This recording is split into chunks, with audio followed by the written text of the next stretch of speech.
really hope it doesn't look too blown out. I wonder if putting the other light on would help. I'm really not this white. Close. Or not that white. Anyway, we're rolling. Let me share the stream.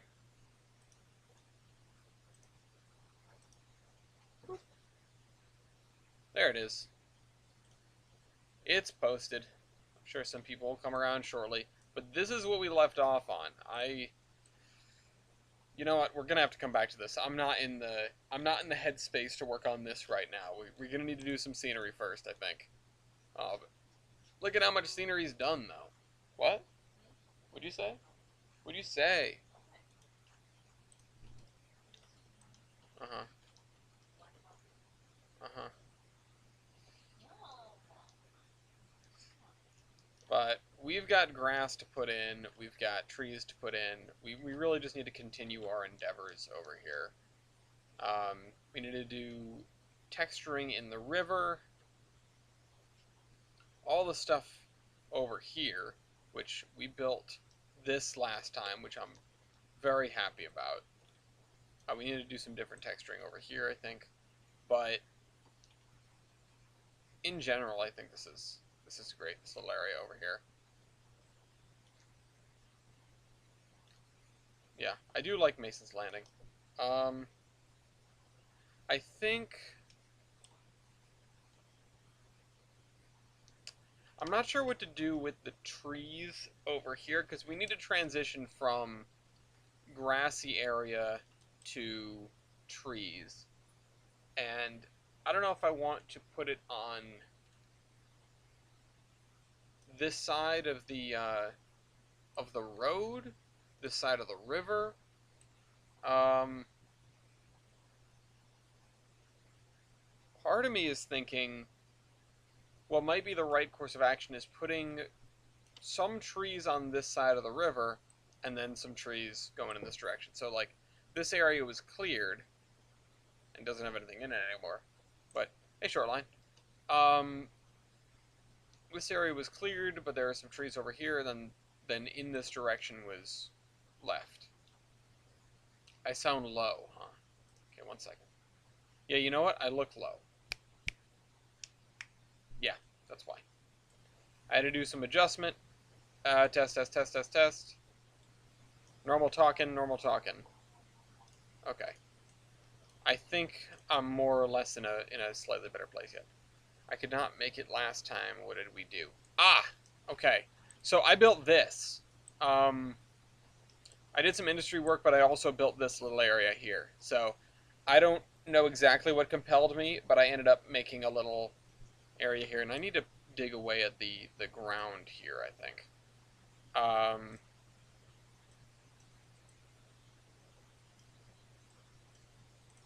Because this doesn't really make sense. You'd want it to look like, more like this anyway, at least. Ah, crap. I've sunk the dock. This was my big thing last time. I decided to sit down instead of making a small shipbuilding facility. I went a little bit bigger. I used these key pieces that I found, and also this, which we're going to be nice. We might be doing some of this. You know, we might be seeing more of these later. Tylo. Tylo is one of the moons of Jewel, if I remember correctly. Which I'm not sure if this was intentional, maybe it was, maybe it wasn't, but I just made the mental connection between Jewel, J-O-L, and Jewel, Jewel, which it's a big green thing. It looks like a big emerald star, or, Shrek. It is the sign. It is? Donkey. I didn't realize it was that big. Once upon a time in another life, a long, long time ago, I sent a giant ship with a bunch of little probes to all of the Julian moons the thing with that was this was before science was in the game, so there was no point for me to do that, and they didn't have any instruments on them or anything. Man, I really want to get back to that. That is one of those things where I would love to do uh, a Wednesday special or something in KSP again. Yeah, I remember it being an absolute pain to land on, but I had used these tiny, tiny little probes that had plenty of delta V and a really decent thrust to weight ratio to get on the ground there. But again, it wasn't carrying anything. It didn't even have to transmit anything. Uh, so it was just, you know, I did it because I could. Actually, no, that's right. They didn't go to the Julian. They didn't go to the moons. They didn't land on the moons. I'm sorry, I was misremembering. I was talking myself up. I haven't. I don't think landed anything on any of the Julian moons except Lathe, possibly. Uh, Instead, I was having fun with orbits and stuff like that. I was having fun with gravity. I was playing with Sasquatch. I launched this ship that had, I think, 16 little probes on it, and they would just fire off in random directions after after it arrived. My goal was to just have a buttload of little probes that would be flinging around the Julian moons, and I mean that was kind of it. Eventually, they would either find stable orbits or crash or get flung off. The thing is, my mothership ended up crashing into Joule uh, because I wasn't paying attention and it got caught in a gravity well, and you know how those things go. Oh crap! Did I? Okay, I did. Yeah, that was my mission. Oh yeah, scouting for ore. Forget that's a thing. I haven't even. I don't think I've used the ore stuff at all in KSP. That's how long it's been since I've played. It's kind of a shame because I really did love that game. Okay, I'm still gonna be thinking about what to do with this area here. Um, I think I need the shrub spline. I don't want no shrubs. Actually, I want loads of them. I keep saying about Wednesday specials, Friday community playdates. I just tried to pull together a game in TTS, but it didn't work out. Just in like the hour before doing this. Almost did it. Not quite. Ended up being a little bit too late. I didn't want to get started so close to starting this because things take a while. Hi, D59 lad. I'm really trying to figure out what to do with the foliage on this end of the line, how to blend it into the trees. You don't want to blend into the trees too quickly because then you become a member of the Viet Cong, and that's no good for anybody. But I do need to figure out how to get the trees in here. And I think I've decided that I'm going to go with some trees on both sides of the river, like the trees slightly encroach over the river. And yeah, we'll just go from there. I mean, it would kind of make sense that this area would have been cleared, but I'm going to leave this the way it is. Hey, what are you doing? Come here. He's licking the floor.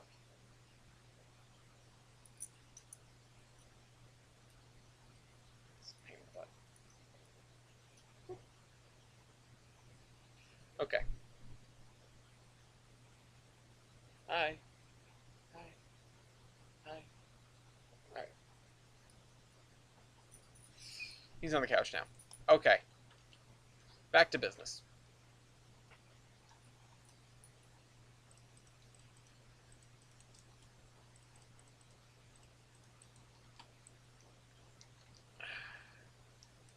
Let's put a couple rows worth of shrubs.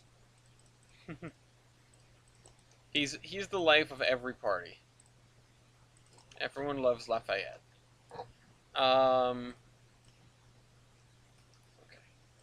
I'm going to need to copy paste some trees.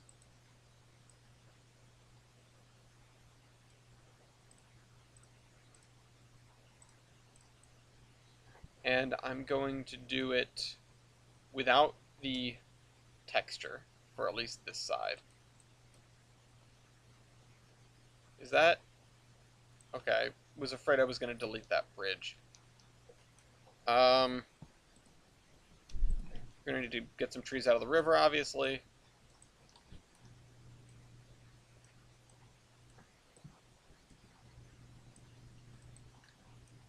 Shift some trees over here.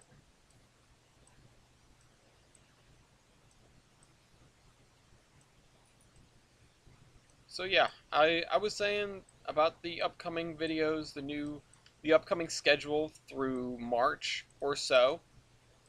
That's a lot of engines. Um, so I discussed with Tyler earlier today, although I already had a concept in mind or it was yesterday that I talked to them, but point stands. I had a concept in mind for what we were going to do for the next couple of months, namely no Royales. He's gone on strike, if you haven't seen. Although, I, you know, for anyone concerned about taking that seriously, don't. It's a joke. He's not on strike.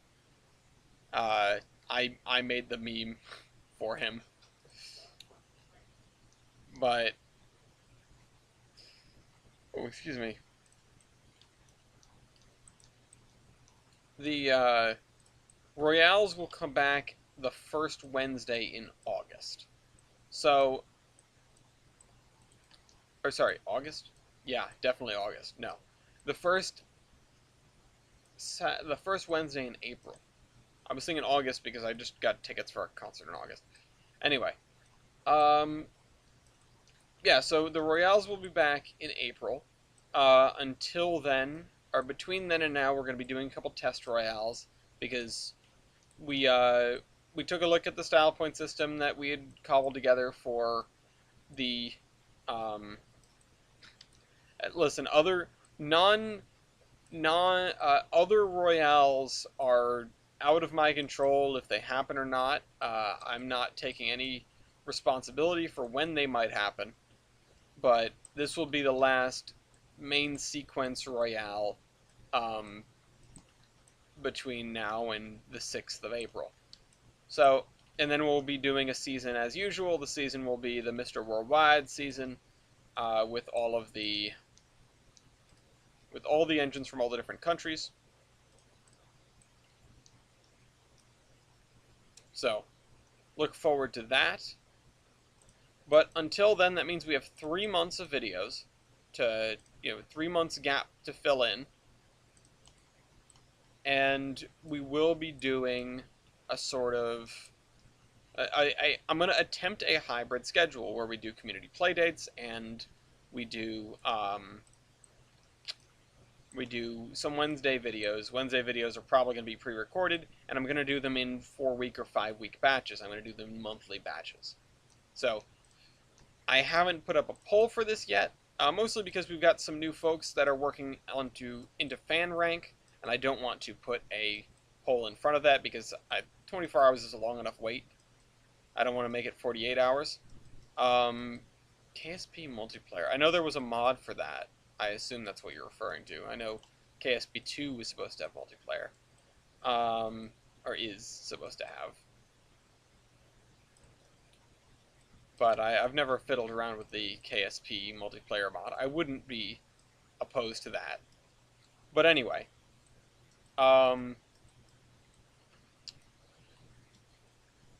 Obviously, I think we're going to have, like, Locomotion in the running. I wouldn't be opposed to KSP.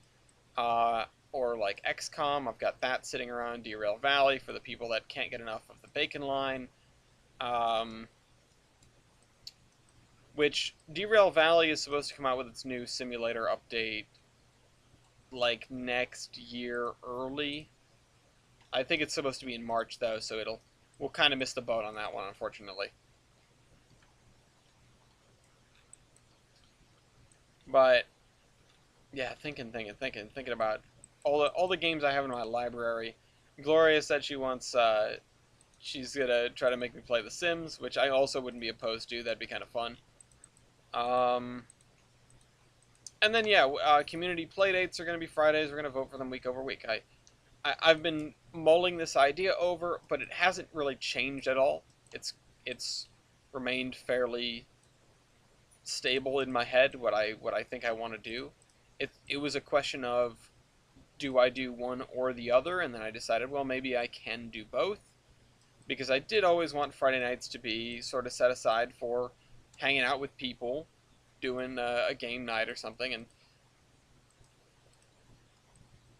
oh, excuse me, this is a great way to turn that into a kind of formal thing, I think.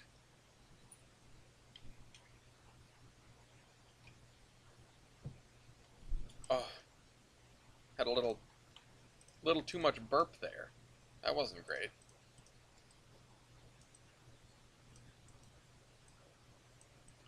I'm gonna put the mud onto the shore here, and we're going to do some grass.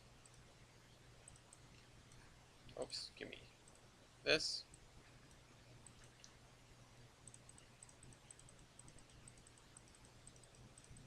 Got enough splines yet? But yeah, no, we've got to get back and do some more industries towards the end of this episode. I want all the industries to be in working condition by the time this section is done. Um, I would say we could make some sort of valiant, like, long stream push for finishing this, but I know I don't have the stamina for that. I would love to sit down and do, like, a 6-hour stream or more on, I don't know, like the 26th or something. You know, one of these days where I know I won't have anything to do. I know nobody else is going to have anything to do. Um, but I know that I will not be able to sit here for that long. Not only will I'll run out of steam. I'll burn myself out. I'm working on the route. But Gloria will be sad. And I need to spend more time with Goya. So, no, I need to spend more time with you because I sad. Let's see. I need to get this out here.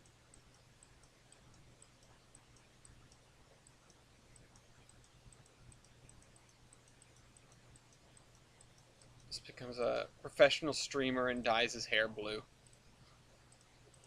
Baby, what if I dyed my hair blue? What? What'd you say? What'd you say? Did you say you'd break up with me? I think she'd break up with me. Oh, well then what'd you say? Oh, okay. Well, I'm not repeating that. I become a gentleman. Now, I'm going to start doing streams in a 3-piece suit and tie. Yeah, that's what you guys are going to get. Listen, in seriousness, you guys are lucky you don't get me in a robe. I'm so lazy. When I work from home, I don't get dressed. I mean, does anyone? Did anyone when like they had to go to school? And I'm sure online school and online work, especially if you have to have your camera on, it's like, oh, you put a nice shirt on or whatever, but you're not wearing pants. No one's wearing pants. There's no delusions about that. Uh, you just hope everyone remembers to keep track of their camera when they go to stand up and go to the bathroom. But I know that's the world we live in. The new normal, the pantsless new normal. I did because it provided some routine. Yeah, and that's the right thing to do. Being serious, that is the right thing to do, and I still get dressed for the most part, even when I work from home. But like, I didn't turn my camera on and I still wore pants. Yeah, see, no, now you're verging into the unbelievable. I don't know about this. I was with you until you said that. But no, in seriousness, it is nice to have that little semblance of routine still, just to keep your head on straight, you know. Otherwise, just one thing bleeds into the next, bleeds into the next. Especially when you're working. I mean, when you go to school, you have classes, and then you're done with those classes. You know, they end. Work, if you don't make it end, it'll never end. You'll always be working. You'll always be on call. You'll always be responding to emails and texts and trying to get the next thing done. And Lafayette just climbed up the couch. Um, support to keep up dress standards. Well, standards and all that, of course. But yeah, Dean, you're weird though.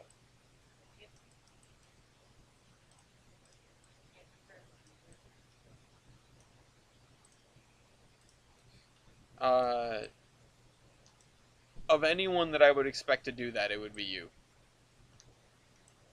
Just to always get ready, which in in some respects absolutely points to like a non-significant amount of discipline, self-discipline, and like self-governing. Uh,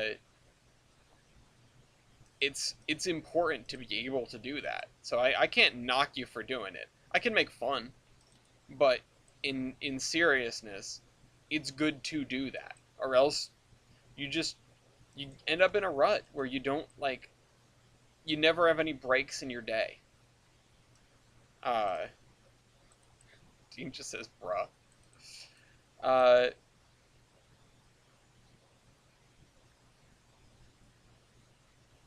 and you know, I've been trying to claw my way back to a routine, and I just don't have it in me.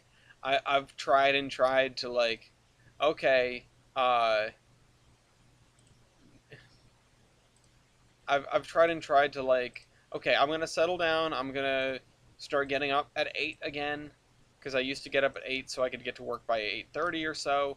And now I sort of roll onto the couch at 9 usually because I've got a meeting at 9.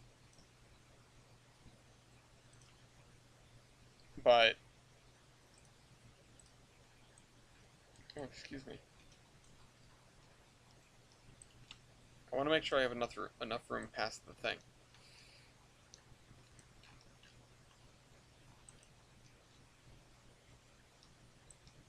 Part of me wants to leave it like this.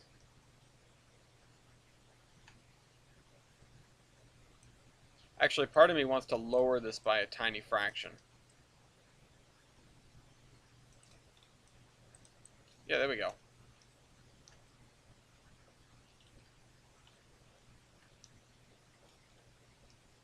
Yeah, there we go. I like that. I like the way that looks. Let's do it till 5 p.m. Yeah, no, absolutely. I used to do the same thing, and now I think about it, and it's like, oh man, what a wasted day when I sleep like until 11 or something. If I don't get out of bed until noon, I'm just kicking myself. Like what? Like I could have had the whole morning to get up and do stuff. Uh, especially if there's like chores that I got to do, because then it doesn't the world on a Saturday has barely started, unless you're going to go out and buy something or whatever. It it doesn't feel like the world is woken up. Certainly, the group doesn't wake up.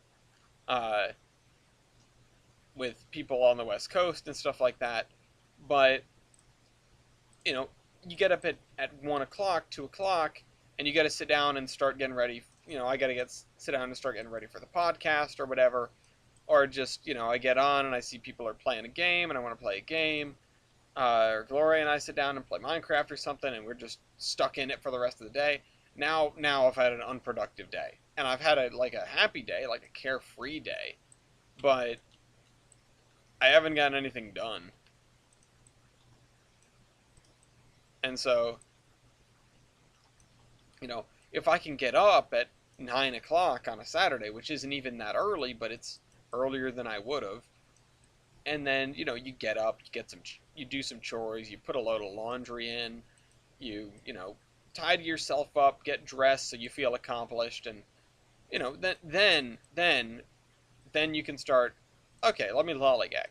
You know, you have the same amount of time to do nothing, but you've also got stuff done.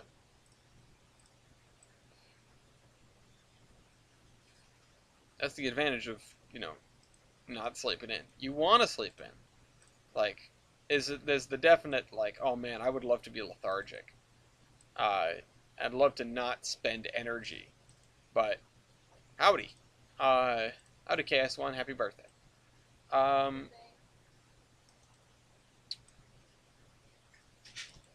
oh, you know what? I'm filling this in and I don't actually need to. Because I'm going to have to go over that later.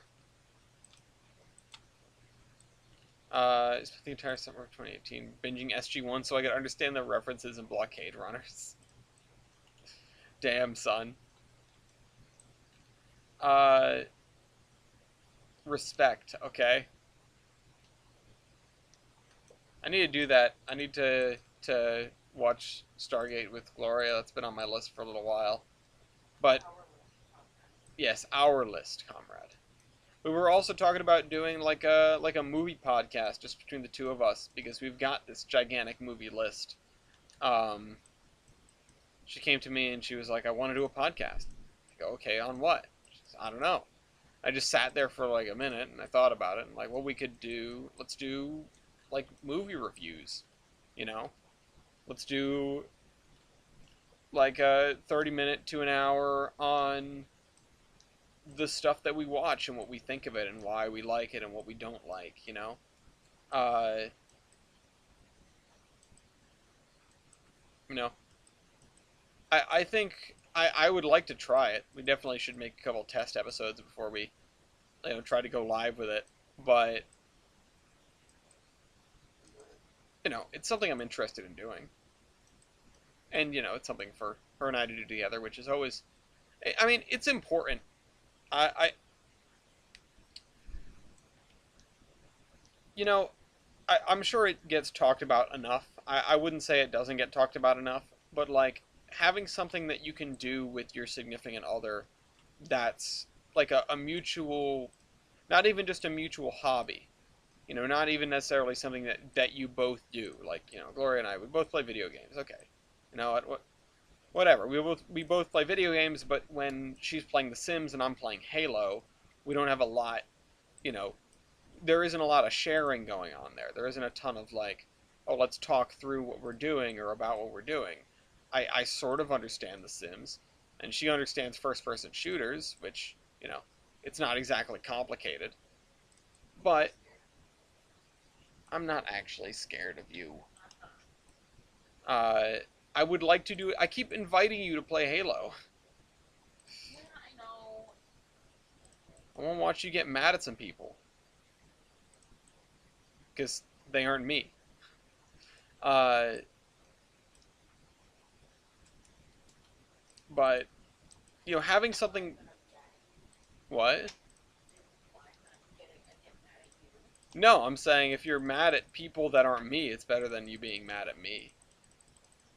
I mean, you got mad at me earlier because I cheated, You quote did unquote. cheat. I did not cheat You at did. all. I didn't. You totally There's did. okay. What did I do that's against the rules? What is the rule? The paper's right there. You What is the rule? reached over and put a hat on. Yeah, exactly. That's not cheating. It totally is. It's not. It's very cheap, but it's not cheating.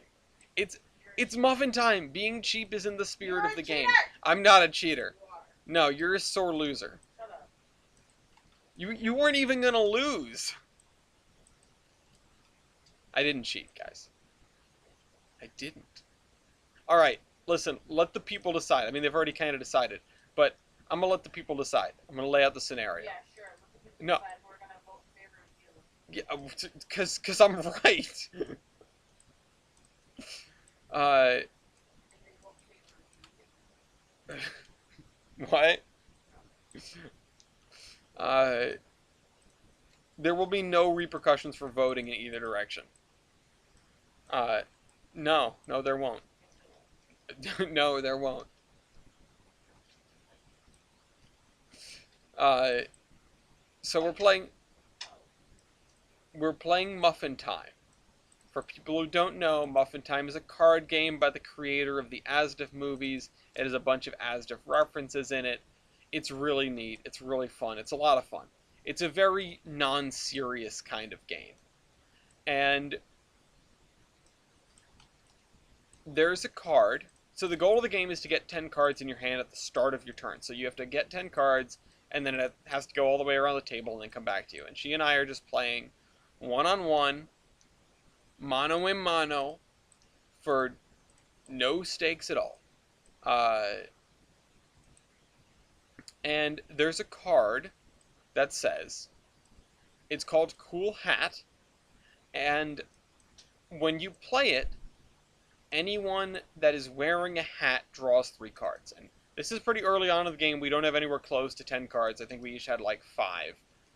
And I figured, oh, I can play this card, and I can get a lot closer. You know, I'll have, well, -1 + 3, so I'd have 7 cards. That's a lot better. You know, that's a lot closer to 10 than 5. You can only pick up 1 card per turn, so cards that help you get more cards are really important. So, otherwise, we're pretty evenly matched at this particular moment. And I'm not wearing a hat, because I generally don't. But she's not wearing a hat either. And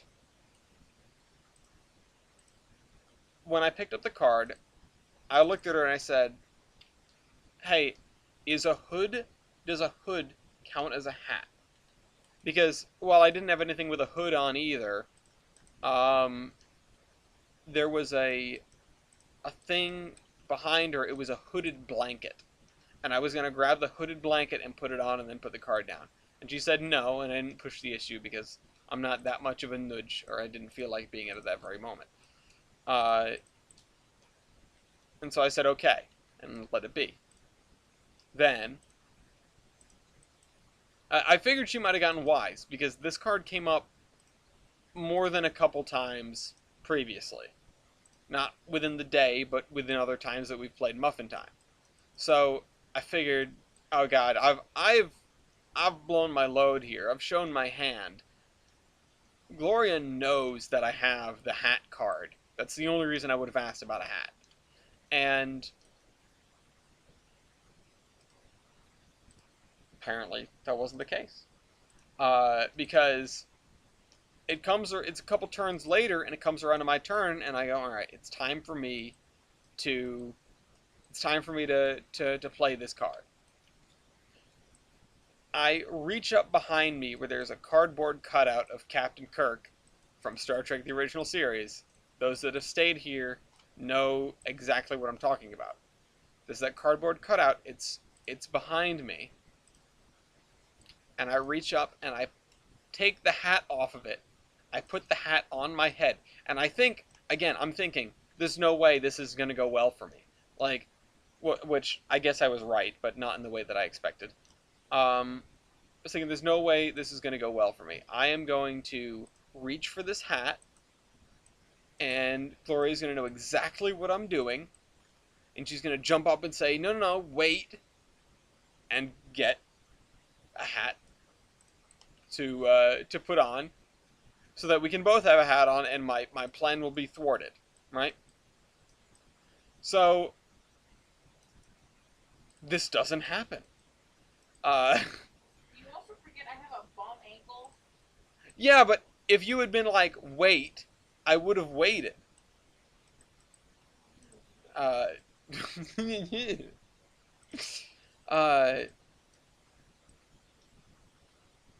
don't like that ground texture at all.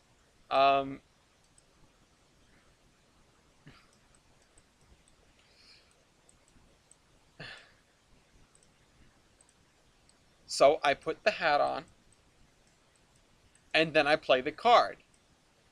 And then all hell breaks loose. I am derided, I'm called a cheater, and the game ends there. By no action of my own. So, there's nothing in the rules that says you have to have the hat on for the whole game. Half the game's about being cheeky, so you know. I know I'm not making it better for myself by acting so coy, but no, seriously. I turn around, I put the hat on. Hello there, General Kenobi. I know that's not how that goes, but you know what I mean. I guess I'll just fill this all in with gravel.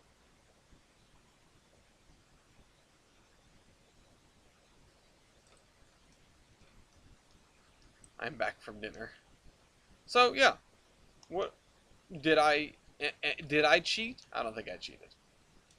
I did not. You did. Fight me. Oh. Okay. Oh, Redding 3640 says, "Would you rather?" Would you? Oh no, not this again. What? The what?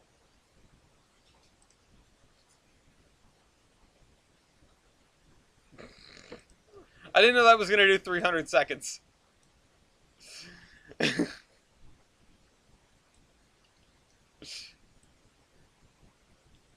Dean, do it. Dean, be Teal'c.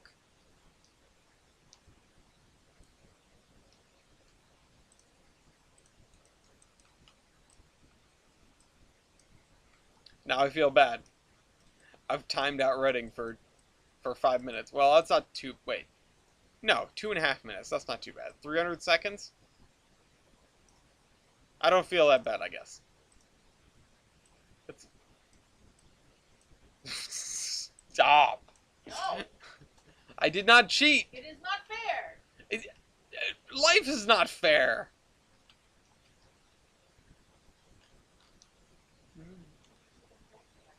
Oh, I was waiting for that one. I almost preempted you. I was gonna say, like, I guess I'm sleeping on the couch tonight.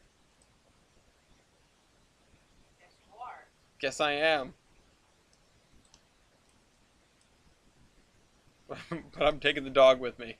You're not. Yeah, I am. No, you're not. Yeah, I am. You're not. Yeah, I am. No, you're not. I am, though. He loves me more. Shut the fuck up. He does not love you more. He absolutely does. He does not. He does. He does not. We're not having this conversation right now.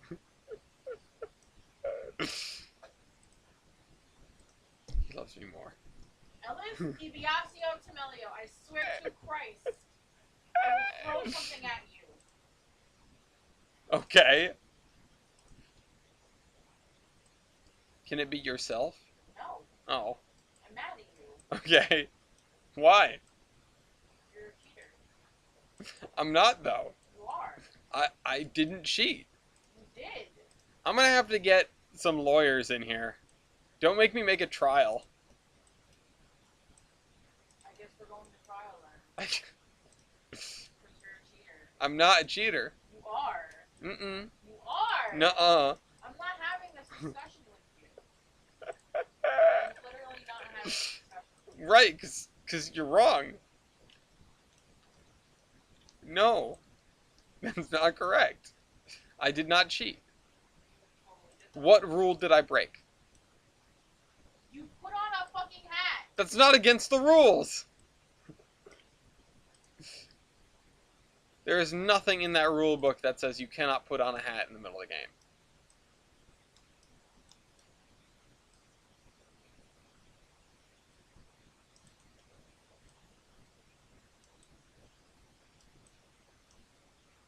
I can't have cheated if I didn't break a rule.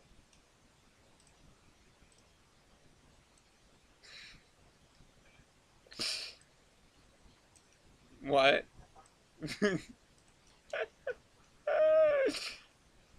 Hi, Pat.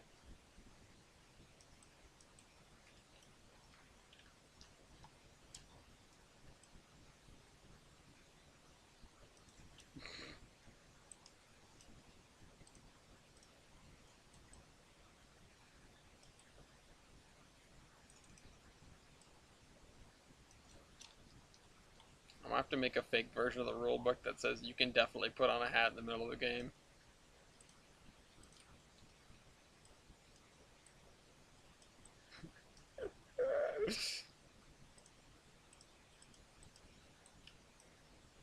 least I have this dog who loves me. He definitely is. I mean, I know that, so. Just like I know I didn't cheat. I'm going to throw something at you. You do not shut the hell up. Trick question, short line, because I didn't cheat. I didn't. You did. There's nothing in the rules that says I can't put on a hat in the middle of the game. Well, I think That's, well, you didn't make the game. it's too damn bad, now isn't it? It's too bad for you. Okay. What this is? The game is Muffin Time. It's a card game by the maker of the Asdif movies. It's a very silly game about accumulating cards. Basically, you have to get to 10 cards, and I played a card that awards you extra cards if you're wearing a hat, and I put on a hat before I played the card.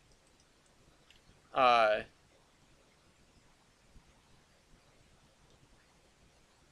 your video was behind. Okay. There's nothing in the rules that says I cannot put a hat on before playing the card. Good evening. Good evening, Stellar. We're just in the middle of a discussion about how I didn't cheat. I didn't. You did. What rule did I break? Yeah, exactly. I'm going to fucking throw something at you if you don't shut up. Now shut up.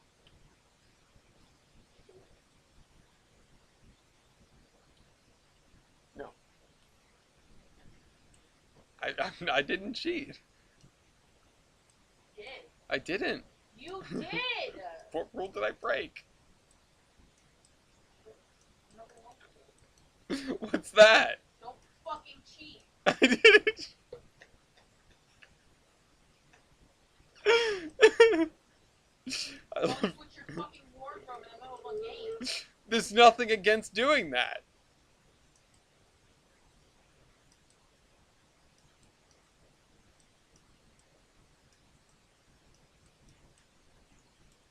You cheated too then. What do you mean? You left the room in the middle of the game.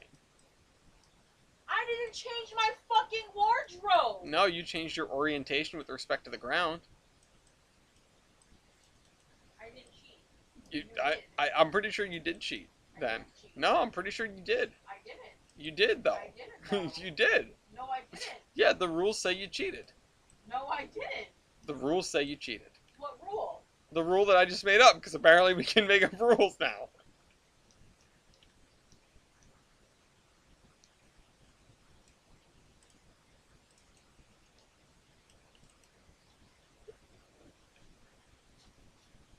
Guys, it's been nice knowing you.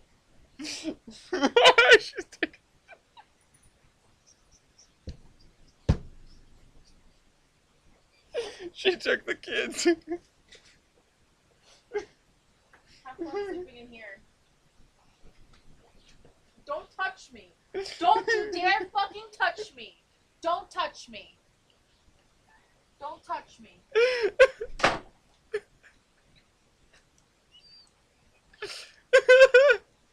She took the kids. I can't believe it. She took the kids. I didn't cheat though.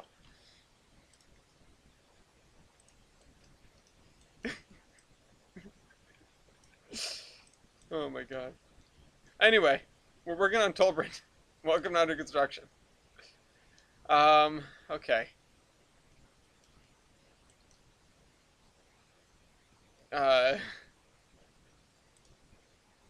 Okay, I need to texture all this as like this mud. Oh, okay. My chest hurts from laughing so hard.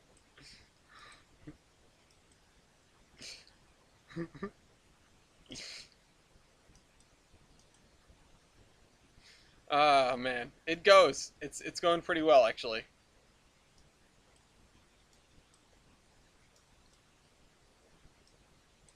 Okay.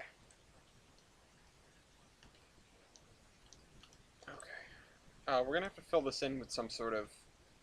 I was thinking some sort of, whatchamacallit, just like tall grass or reeds or something. Oh, my chest hurts.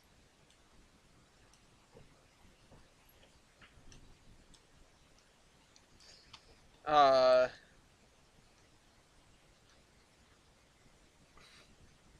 gonna bring this up at the wedding. It's gonna be in my vows. On the winter solstice of 2021. I did not cheat at muffin time. That's what it's gonna say. And then she's gonna leave me at the altar. Okay. Missed a spot there. I want to get trees all the way through here, but we need to figure out where the trees would end. Because this is a sandy island, but it really shouldn't be back there, because the waves wouldn't be crashing on it.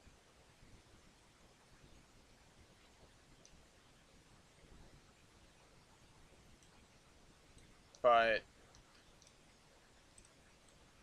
actually, I remember having a light green that I used elsewhere. Yeah, over on the Evans Island. For these dunes.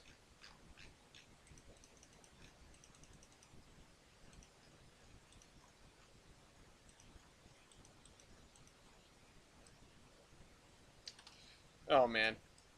I hope everyone's having a good good Tuesday. Hope everyone's having a good run up to Christmas here, because man, it's coming. It's coming and there's no stopping it, and it's gonna be here before everybody knows it.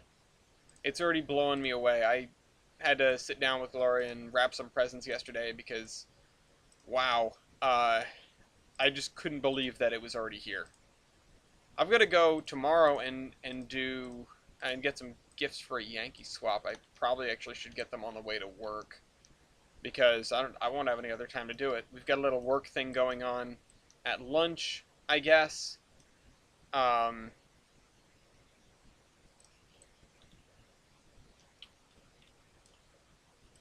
That I am woefully underprepared for. I barely know these people. I have not been to the office very often, and most of them I barely knew to begin with, and then, like, almost 2 years have gone by of not going to the office, or, yeah, almost 2 years, wow. I felt like I was exaggerating, but no, I wasn't. Um,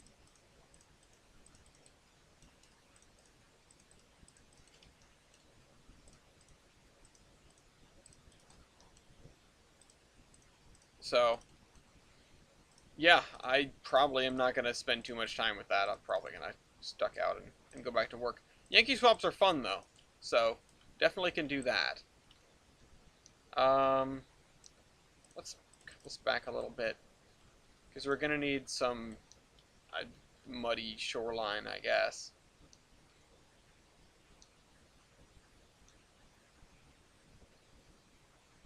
I don't know, I need to look up some references for how this shoreline is supposed to look. Otherwise, I'm just kind of winging it.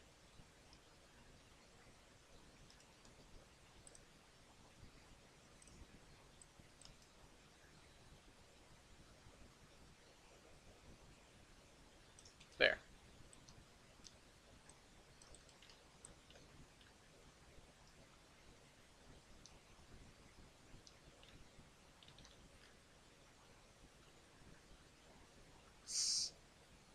Tree rave. Anyway. Okay. That's right, we're supposed to have another farm over here. Let's see. Boundaries of that, probably just this area here. Because it seems relatively flat.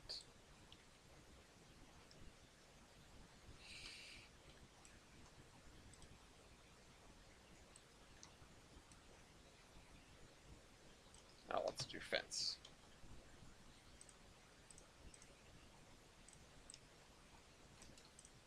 What is this? No, it's too fancy.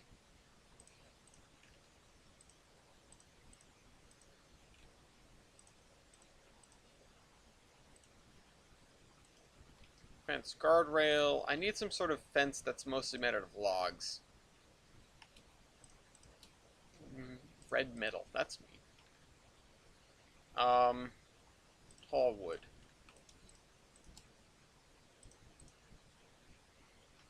Oh, excuse me. Fence wood barrier. Yeah, that's what I need. Or, well, not quite.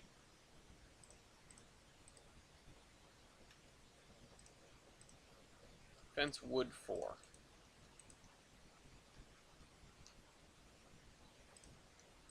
This seems like something for fence 3 bar. Yeah, that's what I'm about. I know what I'm about.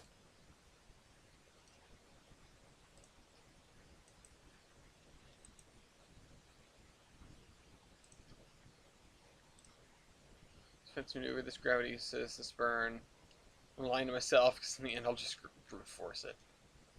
Yeah, no, you can get pretty fancy with your Kerbal Space Program stuff. Um, and then give up on that pretty quickly just so you can make one giant burn that makes it happen. And complicated stuff is hard. It's almost like it's rocket science or something.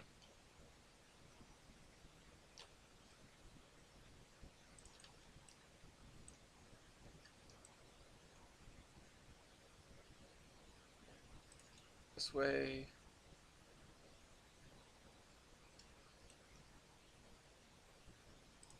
There we go.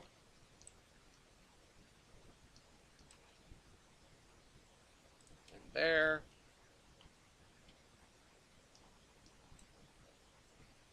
There we go. Yeah, more boosters for Delta V. For a long time, one of my top rated comments on Reddit was just me writing more boosters on a KSP post. I can't even remember what the context was, or really if there was any relevant context. But that's that. I mean, I'm a little wiped from that pointless argumentation.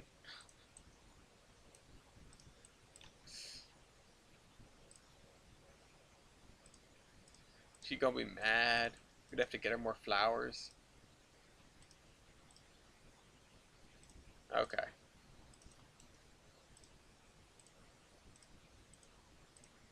There we go. Asparagus stage. Expendable nuclear tug, 27 engines. I never did asparagus staging on anything. I just... It always seemed too shenaniganous to me. Although, I realize that it's fairly realistic in some cases. Like, there are some modern-day rockets that use sort of asparagus staging, but I never... Oh my god, 5-meter parts. Never did such a thing. I always erred on the side of, medium-large rockets that would mate in orbit and then go.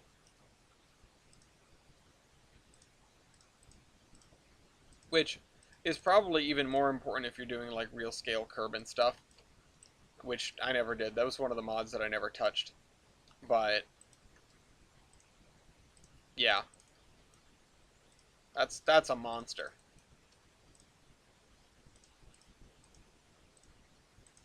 I remember building the thing I did in my Kerbal Space Program series, like the Kerbal Cruiser, or whatever it was called. Just that massive thing. Which, that was fun. Just going nuts with that. Okay, so we put our grass around that. Again, I don't have necessarily the best frame of reference for, like, what I'm going to do here. I don't have the best frame of reference for what this is supposed to look like. I should probably just pop open a map and look. Maybe I'll do that next time. Okay.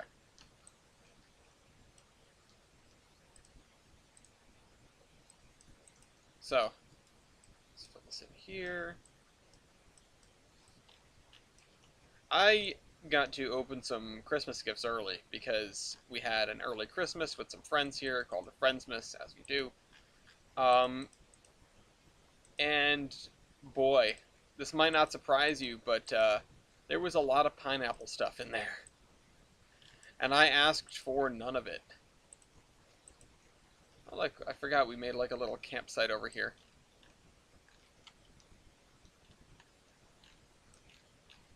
Off of the main road. Just one of those little things. And then this road, which, did we put a gate here? I thought we were supposed to put a gate here for like the National Forest or whatever. And we have this campsite.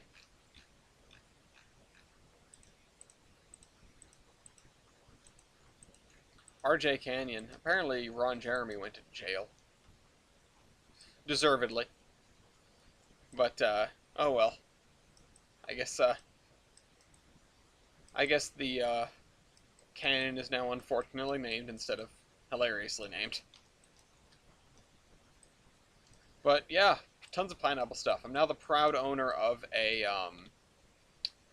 pineapple toothbrush holder, a pineapple, like a pineapple picture frame, which I thought was fantastic. What else is there? Bunch of pineapple stickers. Gloria and I split them. A pineapple shirt that has like a pineapple dabbing on it, which I don't know how I'll ever wear that in public, but oh well. It's overtaken my life, and it's completely, like, I can't see how this happened.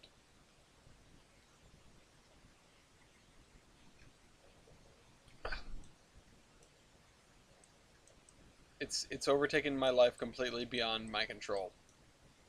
Completely outside of my control and wishes. As a great person once said, the road to pineapples is paved with no intentions. Okay, so how do I do the bottom of this canyon? Probably the same dirt we're using elsewhere.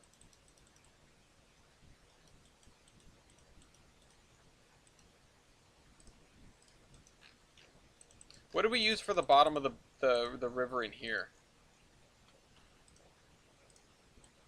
Oh, just this gravel, okay.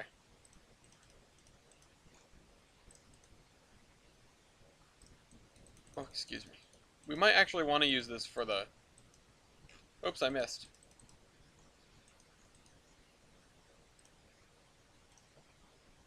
Yeah, no, I'm gonna live in SpongeBob's house. I'm literally, that's where I'm gonna be. Honestly, being known as the Bob Ross guy, is that a bad thing? Maybe it is, I don't know, I haven't been that guy. But, like, is it really a bad thing? How could it be a bad thing? You're known for your, like, incredible wisdom and, like, chillness. I mean, I suppose being the Bob Ross guy doesn't mean you have the traits of Bob Ross, but, you know, that's the vibe that I would think. Who lives in a pineapple on top of the land.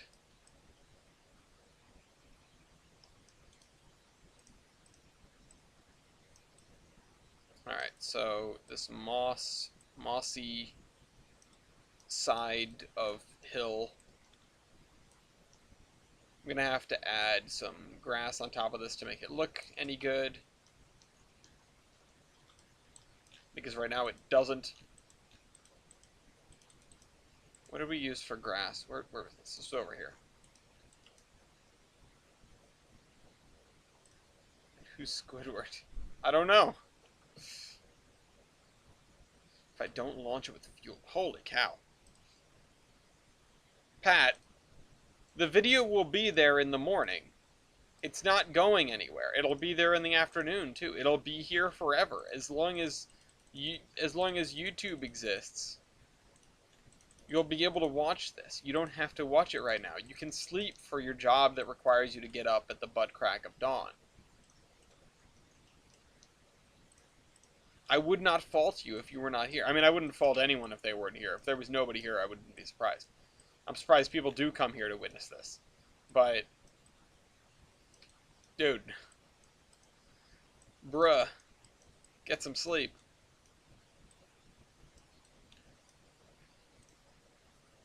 Ate a shrimp with the shell on it. Why? Or the tail, you mean? Still gross. Oops.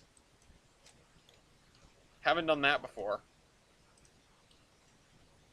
Wait, importantly, did you do it on purpose or by accident?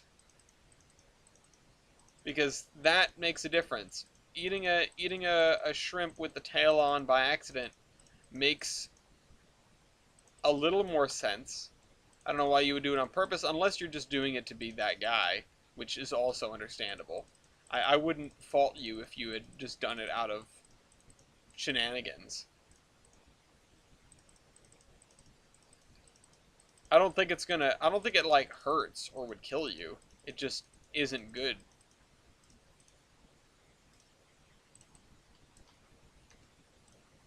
Dean, did you have it like raw or what? Because I don't really like it raw either. Not raw. Just, what's the word? Raw is not the word I was looking for. Don't eat raw. Don't eat raw shellfish. Like on its own with cocktail sauce. That's not the I did it by accident, but I also didn't. You also didn't spit it out. I mean, if you don't know what you're doing, I can totally understand the mentality of like, oh man, oh this is what shrimp is like. Okay, I get it. Or like, oh this shrimp tastes a little different than the other ones, and not like immediately making the connection of like, oh yeah, that's because I forgot to take the shell off. It's like eating the banana with the peel, but you don't know what a banana is. See, that's a good out. Being allergic to seafood, you're not missing much. At least in my opinion. And I'm a Rhode Islander, so that's not good that I'm saying that. And there is some seafood that I like, but for the most part, I find it pretty overrated. So it was just unpleasant. Yeah, no, I, the only time I will generally eat shrimp voluntarily is when it's in like a shrimp scampi. You know, when it's mixed in with pasta and cheese and stuff.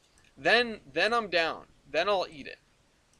But otherwise, no, I'm not gonna like grab a shrimp and dip it in cocktail sauce and eat it that way. Nah. Land food is much better.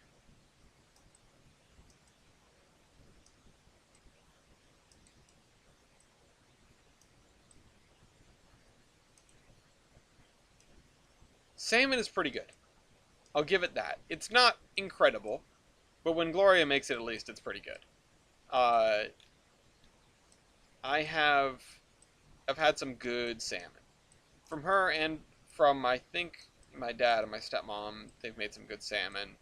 Uh, it's not my favorite thing, but I will take it over most other seafood.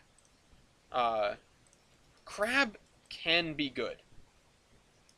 I have opinions on crab. I don't think I would ever bother to eat crab, like, just, eat crab just on its own. Uh, like, break open the shell and get that half a bite of bug meat. I, it seems like too much work, for mediocre meat. I feel the exact same way about lobster. Again, you can take away my Rhode Islander card for saying that, but seriously. Um, I've had crab once. I've had lobster a couple of times. I didn't mind it when it was in like a lobster mac and cheese or like a lobster grilled cheese. I had one of those. It was like a lobster grilled cheese mac and cheese. It was really good actually. Or lobster mac and cheese grilled cheese, or I believe maybe it was just lobster mac, but or lobster grilled cheese. Point is, it was lobster and cheese, and there was also bread that it was inside of, and there may have been macaroni. I'm saying I didn't hate it. Uh, and otherwise, I don't I don't ever eat lobster because it just is too much work. I don't want to sit there and spend all that time getting food that I only kinda enjoy. it would be like driving all the way across town for like a Subway sandwich, where, I'll eat it, it's sustenance, but I'm not gonna pick it out of a crowd if I can have basically anything else. And maybe I'm being mean to lobster by saying that, because I really don't like Subway. But uh, I will take basically any other restaurant. Maybe I would pick Subway over like a McDonald's, but I I will take Wendy's 10 times out of 10, Jersey Mike's 10 times out of 10. Uh, any other like local or chain sandwich shop before I go to a Subway. Uh, but well, well, Dean, in the instances I'm thinking of are generally like when we're having a lobster bake down the beach, and so someone else is bringing the lobster, and I'm usually bringing like a pie or something from a farm stand. Uh, I'm never really paying for my lobster, or I've never had to, except in one or two occasions when I was first trying it, and the grilled cheese comes to mind. But it's a lot of work for mediocre meat. If I don't have to work for it, then I'm more likely to want to eat it. But if there's anything else on the menu that I might enjoy, I'm probably going to get that instead. Uh, like mac and cheese or grilled cheese without lobster in it. So, but I will say on the subject of crab, I had some sushi with crab in it. It was spicy something or other, and that was pretty good. That's the only time I've enjoyed sushi and the only time I've enjoyed crab. So, the way to get to orbit is up. A lot of people love Subway. I just can't. It's one of those things where it's not even necessarily the food that gets me. It's just everything I know about Subway, and I can overlook it for some other restaurants like say Domino's, because I mean, let's be real here. There's almost no restaurant that you won't hear the crazy stories about what goes on behind the counter or in the back. Uh, if you have friends that work there, but Subway, it's just like, oh, oof. I don't enjoy this enough to wanna to choose it in any situation. So yeah, that's where I stand with Subway. Um, I'm not denying that it tastes good, because it does, but it doesn't taste good enough for me to want to pick it. Kind of the same thing with lobster. Maybe it was a good comparison. Um, so yeah, number 15, Burger King foot lettuce.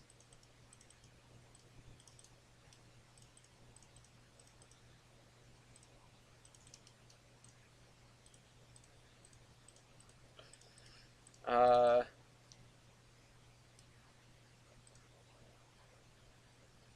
the Wendy's fries have gone up like a huge level. Also, grease oozing out of the meat is like. I liked it about the dish the next time I was there and found there was cheese in it. Uh, the poplar roll. Okay, cheese makes everything better, so that makes sense, Dean. Uh, I can't. I'm not sure I can think of a time when cheese made something worse, except for the cheese porridge incident. But we don't talk about that when Gloria isn't around to go ugh when I talk about it. And she's not talking to me right now because I didn't cheat. Uh, okay. The greasy burgers. Oh, greasy burgers are good. Just like when you can feel yourself getting fatter by eating them. Oh, that's good stuff.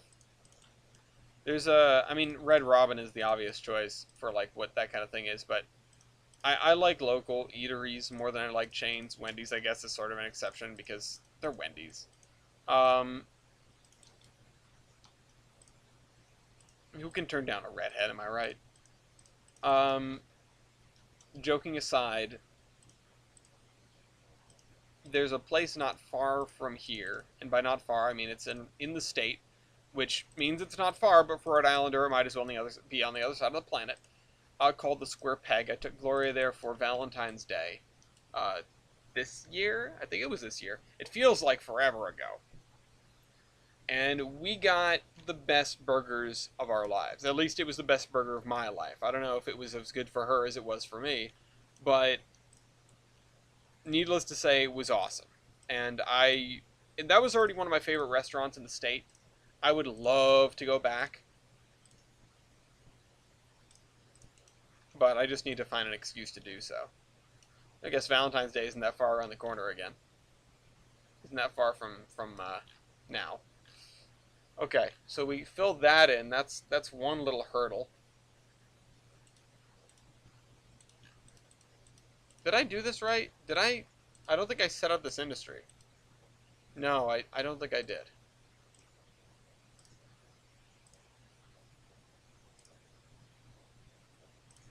No, I didn't.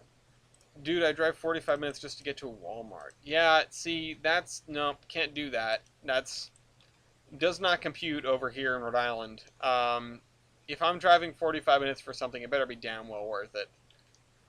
If I'm driving 20 minutes for something, it better be damn well worth it. It's about that. To drive 20 minutes, you need a real good justification around here. There are not a lot of simple reasons that you can come up with for driving 20 minutes.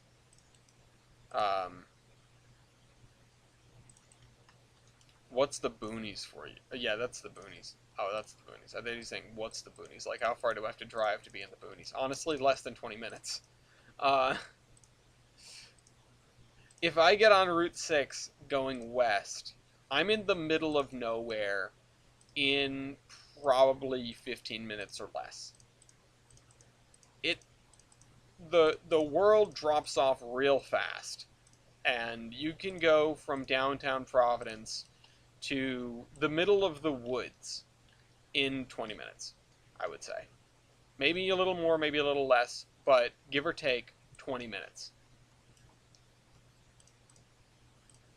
It's kind of awesome.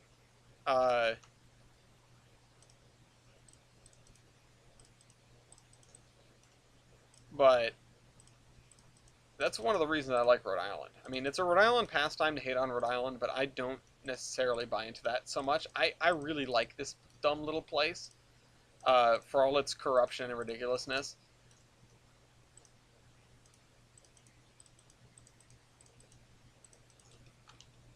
You know, I think someone at the Model Railroad Club a couple weeks ago made a joke about, oh, the governor who was corrupt, and you know, then went on to note how little that narrows it down. Like, it doesn't. It really doesn't. If I had the Railroads of Rhode Island book here, it opens with like a little paragraph about Rhode Island, which is one of my favorite things written in any book ever. The Railroads of Rhode Island is written by, I believe, a native Californian, and who moved to the state to take up a job teaching at the University of Rhode Island, and I believe is still there. I've always wanted to get down there and have him sign it, and I've never acted on that. Maybe I should do that this coming year or something. But I don't. Well, I guess. Yeah, I do know people who are going to URI, so I wonder. Um, and yeah, it's one of my favorite things, and it points out how like three major public officials, like the a former governor, a former mayor of the largest town, and a former mayor of the third largest town, were all in jail at the same time. Uh, um, no way. The thing about corruption. See, I take umbrage with what you just said, Dean, because the thing about corruption is that it's everywhere. But when it's here, for previously it's gotten better. Well, not really, but it's gotten better in terms of looks. Previously, it was really, like, really, really obvious. Like, the most famous mayor, or the most famous governor of Rhode Island is probably Buddy Cianci. Um, and he was incredibly corrupt. He was in bed with the mob, left, right, and center. And even still, everybody knew this. It was basically, in my understanding, looking back, it was basically common knowledge. Uh, and everyone just voted for him anyway. Because life was good. Like, he, in my understanding, despite being incredibly corrupt, he was also a pretty benevolent dude when it came to running the state. And he did it pretty well. So, yeah, I mean, people liked him, and he's still remembered well, even though when he left office, he was thrown in jail. Uh, uh, so like, I don't want to start a political debate in the chat. I just want to say that, like, I'm just making a statement on my state's own corruption and just how in the past, at least, it's been so just in your face, and nobody cared. No, nobody like batted an eye, and eventually the legal system caught up to Buddy Cianci. But we still have a picture of him hanging on the wall at the Providence Northern Model Railroad because he visited us once, and that was like the highlight for a lot of people. It was exciting. We had a governor come visit our little model railroad, and this was back when it was arguably less famous than it is now because it was less established. Um, and so, you look at that picture and you go, Buddy Cianci visited us. And then you remember. Um, uh, so, that's the way it is. But, I mean, the other thing, and this is totally ancillary from what we should be caring about in real life, but it's interesting, Someone that's a totally straight-laced leader is cool to write or read about, but someone who is very not is way cooler to write and read about, to understand, to dig into the history of. It's exciting because it's a story that has a bang at the end of it. A political career that is good but otherwise uninteresting is just sort of one that comes and goes. Like, you can think of the great U.S. presidents. You can think of the ones that were, not so great or wrought with controversy or whatever. But there are the people in the middle that are just sort of middling, and you don't think about them very much. And these are people that I probably, that I largely don't think I could name because they don't show up that often in a history book. Not saying I couldn't name the presidents, but I couldn't pick out one that's like, yeah, this guy was pretty average. Because I feel like if I can pull a name out, it means they were noteworthy enough. And they're noteworthy enough they were president of the United States. But I'm sure you guys get what I mean. They just did some things. They did some average stuff. But maybe that's not so true. Maybe every president is a character in their own way. And maybe that's why I don't feel confident in naming some things, because immediately I'm going to say something, and someone's going to come out of the woodwork and tell me how that was incredibly interesting. Also, boo, Mopac, boo. Um,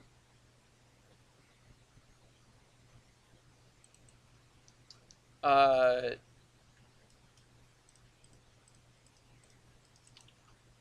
it's just I mean, part of it's a fact of being president. You get all your dirty laundry aired. and you're remembered to a degree that a lot of other politicians aren't, and so you get uh, talked about a lot and thought about a lot, and people come up with your pros and cons more often than they would another more middling politician. Maybe the people that make it to the presidency are exciting, and sort of as a general rule, like they have to be to get there. Maybe not. You know, Rutherford B. Hayes had a great beard. You know, I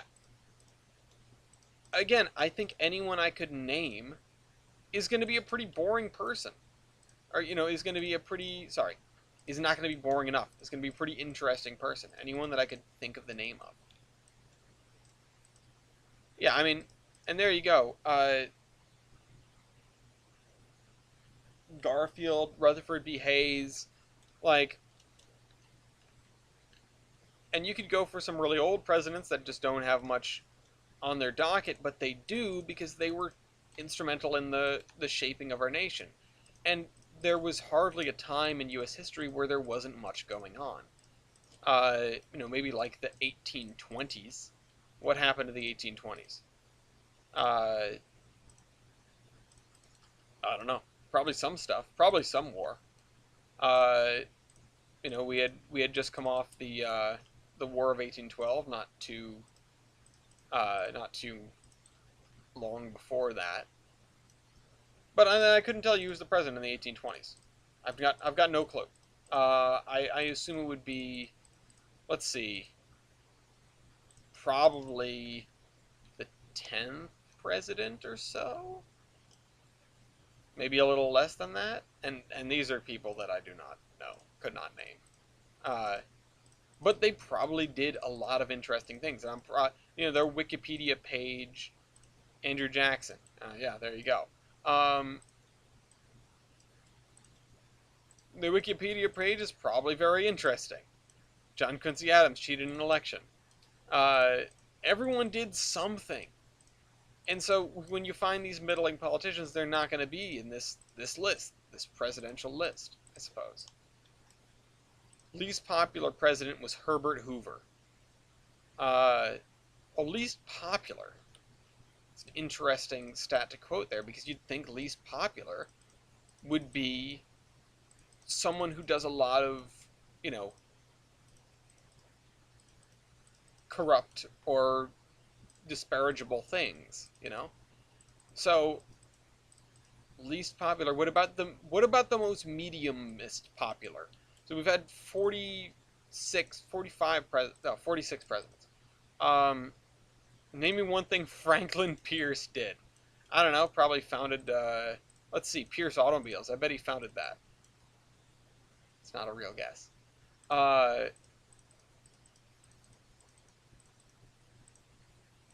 But, no, I've got no clue. Like least known. Really?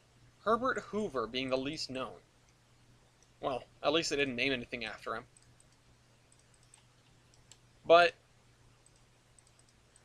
I mean, do people think the Hoover Dam was just named after, like, just some guy? People probably don't think, I guess. Don't like think like, I wonder who this was named after. But, yeah. The thing most popular would closer to today simply because more people would remember their administration. Yeah, well, we live in an age of unprecedented media coverage. You can't go 5 minutes without finding out what the president said lately. Of course, blah blah blah. Different presidents get different volumes of attention in some respects, but just in general, if you're tuned into news media, you're going to hear about the president every second of every day. And back, even 50 years ago or 70 years ago, it just didn't happen as much. You had, let's see, 70 years ago you had Roosevelt doing fireside chats, so maybe that's not the best example, but you guys get what I mean. No, 70 years ago is 1951 now. Wow. I think 70 years ago, and I think like the 40s. Um, but maybe that would be a good Ask Reddit question. Who is the most meh president? Yeah, and I was thinking, see, that's Pierce was the 14th president. The only can think is his inauguration. The train taking him to his inauguration crashed. That's a little foreboding. The Pierce train had no brakes, it turns out. Um, and that's why you founded an automobile company. Headcanon established. Um,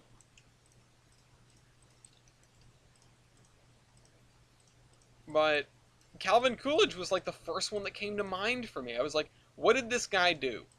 And then I just thought about it and I was like, well, there's no way he did nothing. Like, I'm thinking of him, there has to be something he did, and the moment I say Calvin Coolidge out loud, people are going to jump down my throat. Like, oh, no, he did this, that, and the other thing. You know, what years was Calvin Coolidge in office? Uh, because that, if you give me the years a president is in office, I can probably think about, like, okay, what did Jimmy Carter's it's probably a good one. Jimmy Carter's got a hell of a legacy just because he's still alive. But what did that man do? 1929, 1929. Yeah, see, I knew there was something in there with the Great Depression, and I had a feeling like, okay, Calvin Coolidge, I bet, is cited for a lot of, well, he did this, that, and the other thing, which led to the Great Depression, because he's in office that for, you know, the 5 years before it happened, or 6 years before it happened, and yeah, let's talk about 6 years. Um, it just strikes me as the kind of thing, but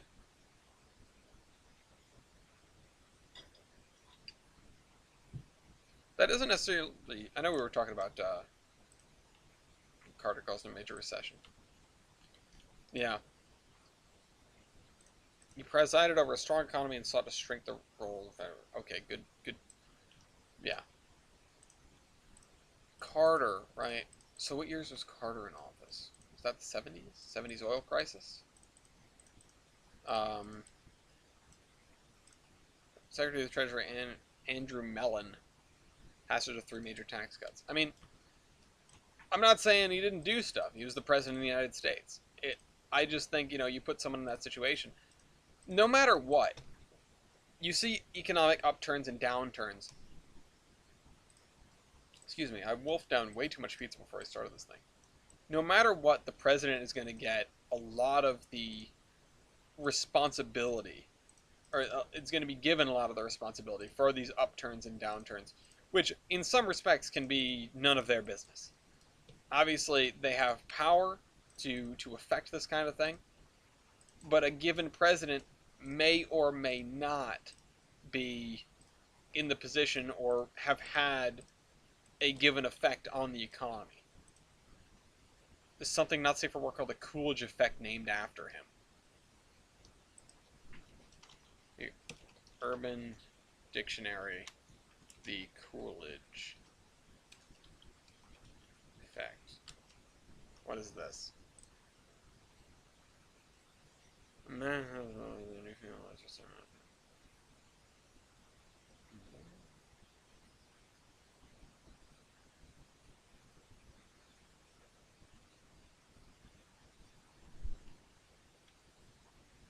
What the? Oh, I get it. I get it. Okay, okay, okay. You know what? I've actually heard that joke before. Uh, so basically you cheat on your spouse. I oh yeah, no, Howard Taft is the obvious one. I don't know anything he did policy-wise, but he was very rotund. Uh, Not necessarily that you cheat on your spouse, just that, it's what, it's like the 7-year itch, right?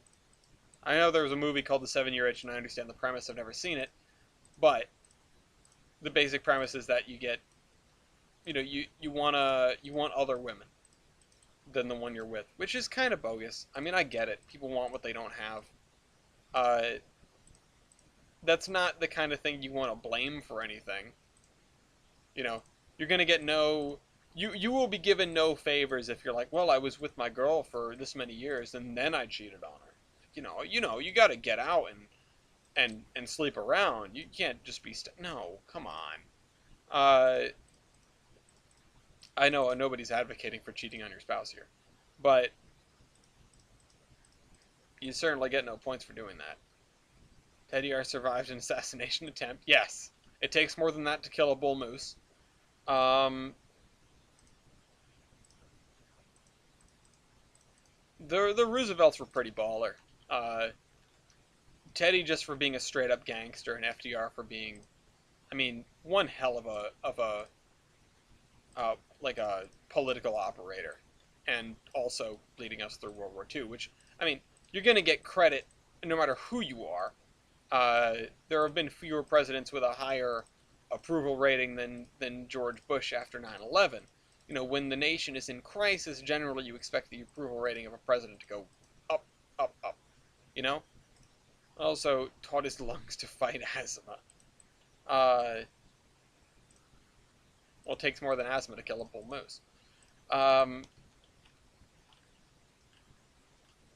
and again, that's just kind of the fact of the matter, right? I don't have a signal. Oh, there I do have a signal. Okay.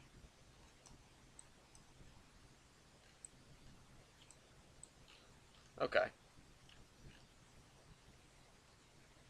Prince Charles survived an assassination attempt and just looked at his attacker with a me? Look, I wonder what the nature of that attempt was. What was what was the U.S. president that survived that almost beat an assassin to death with his cane? Was that Andrew Jackson? He was born in 1933, and he thinks FDR was the greatest president of all time. A lot of people do. I mean, he did a lot of presidenting. Um, in fairness to every other president, he was, again, head of our nation during World War II, did a lot to pull us out of the Great Depression, or at least it is attributed to him, and at the same time served more terms than any other president. It's like, okay, yeah, that was Jackson. Okay, I thought so. Um, it's the kind of that sounds like a very Jackson thing to do. Yes. Um, oh God, I just lost my place. It's the you have a 2000 you have twice as much gamer score as I do, but you've also played for twice as long and have twice as many games. That's it's easier to get more achievements if you play for a longer time. And FDR was a little bit ahead of everyone else, like that.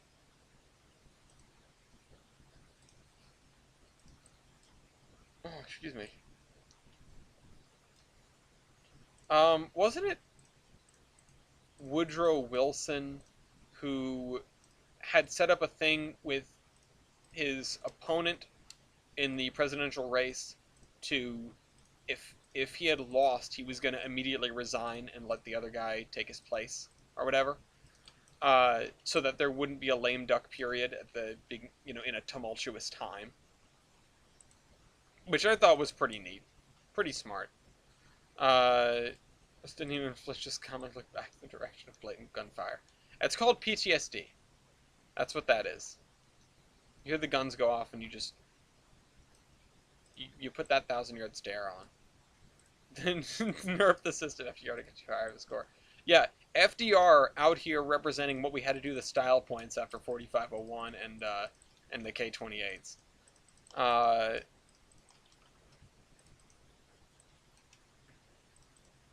Posted in the Horseman chat. Oh, I have a lot of pings. Uh-oh, what's going on? Boy.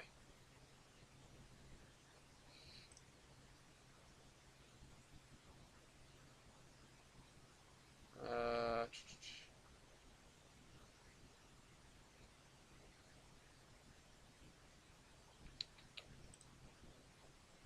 I got a ping. Oh. 1 second.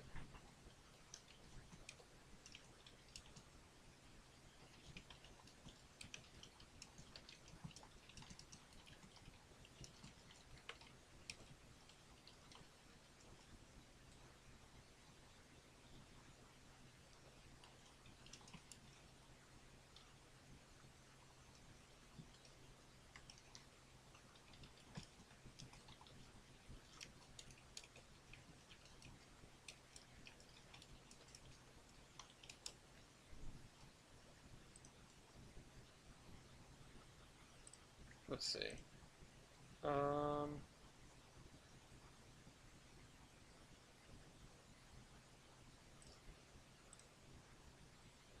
oh, that was a raid.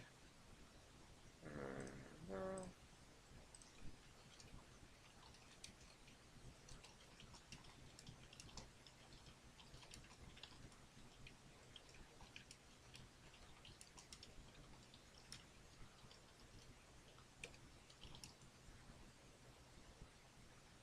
It's not.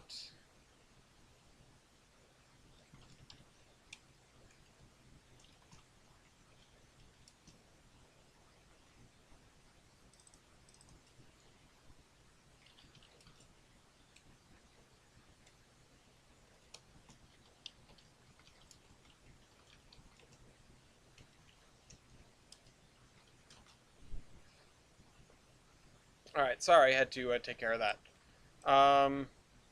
Assassin brought a gun to a cane fight and still lost.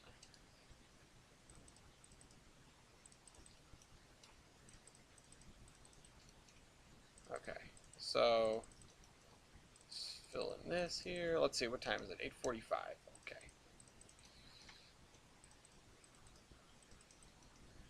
Like usual, we'll spend the last hour doing spreadsheetisms. What do you think of grilled cheese? How could I not like grilled cheese? Here's what I think of grilled cheese. Anyone that puts anything on a grilled cheese that other than cheese and butter and still calls it a grilled cheese is lying to you. That's not a grilled cheese. That is a melt. If you put something on a grilled cheese, if you put tomato on a grilled cheese, you no longer have a grilled cheese. Now you have a tomato melt. If you put tuna, it's now a tuna melt. There's no such thing as a grilled cheese with extra stuff on it. It's not a grilled cheese anymore.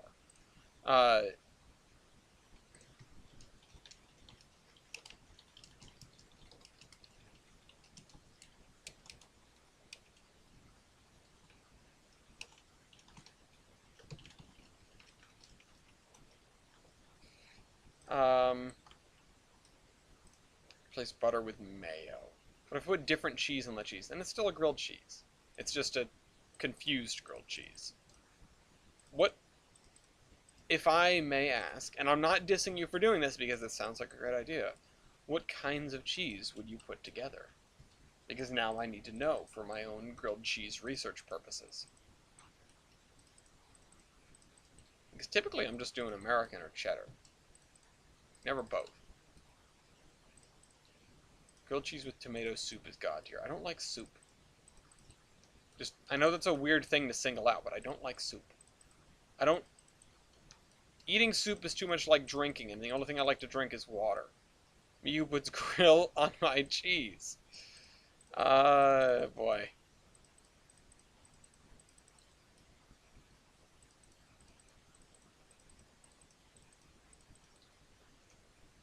Rotten blue cheese. Blech. Blue cheese is terrible. Blue cheese is one of the only kinds of cheese I cannot get behind under any circumstances. I don't even soup. I don't soup, I don't coffee, I don't tea. I just me, okay? I just me. I just water. I've run out of water in over the course of this episode, which is very upsetting to me. But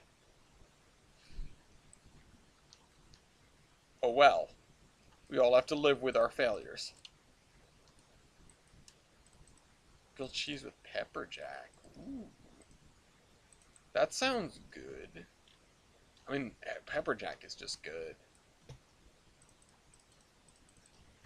Pepper jack is one of those cheeses that you don't instinctively think you're gonna like, and then when you discover it and have it, and it's like, oh, it's cheesy, but it's also spicy. It's a game changer. It's good. Ketchup is a blech. Don't say that.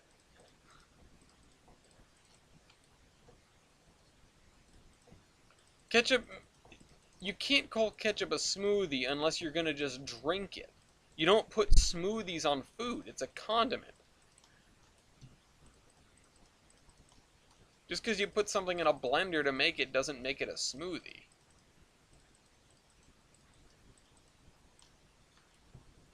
Ketchup is a mix of fruits. Just because something's a mix of fruits doesn't make it a smoothie. It's not a smoothie if it's not a drink. If you're not drinking...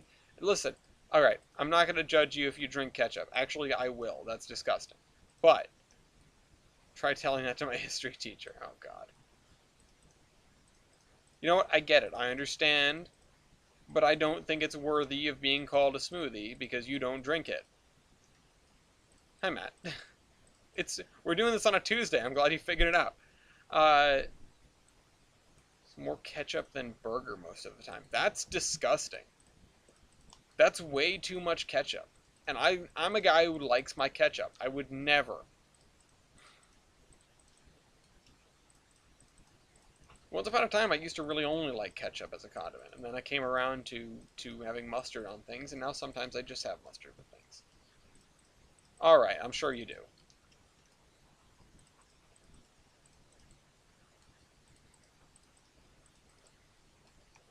There's just more soup.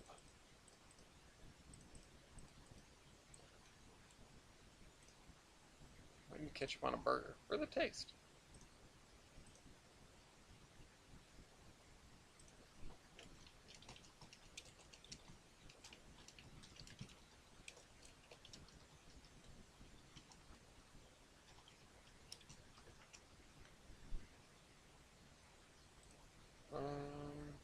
Okay.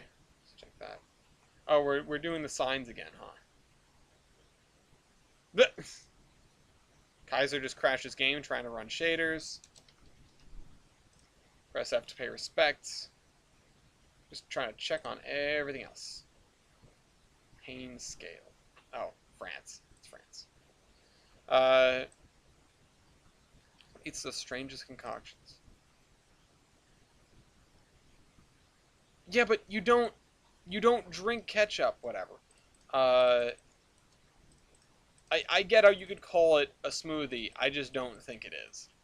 I just don't think it should be called a smoothie. Maybe it is a smoothie. I don't think it should be called that. Just like a El Camino is a car, but I don't think it should just be called a car.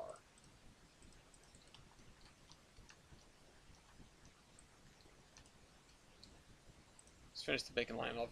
While we won't crash into the canyon. Oh my god. I hope everyone here got to see the bacon line. My favorite episode.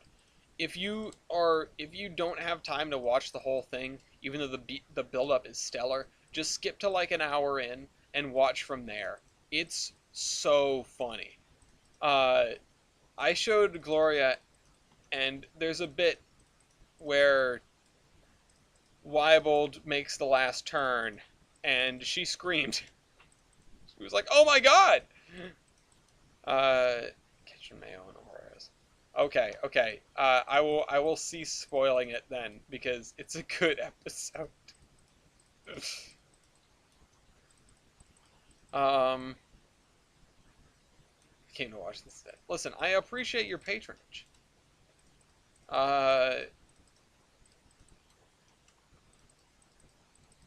So it's one of those things. Yeah, I'm gonna be setting up the polls probably after Christmas so that we can get going with the new videos as soon as the new year hits. Especially if I have to do some setup for a given game.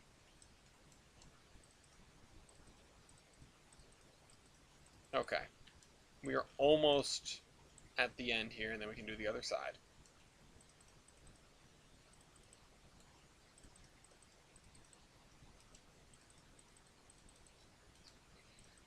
So anyway, everyone's having a good Tuesday. It doesn't feel like Tuesday to me. This week's all screwed up because I have a 4-day week. This Christmas, I'm doing this on a Tuesday. I thought I wasn't going to be around tomorrow, else I would have done this tomorrow, but here I am instead. I'm still not sure if I'm going to be around tomorrow. The people at my office are talking about going out after work. I'm not sure if I'm interested. I kind of want to just come home and play games, spend some time with Gloria, but like I always have 3 digits in stuff. I have done that for everything, even series that I really didn't think I was going to get that far in. It's just the format for me. And then Thursday I'm going to Essex, finally. Thursday is... Wait a minute. Yeah, Thursday is the day before Christmas Eve day.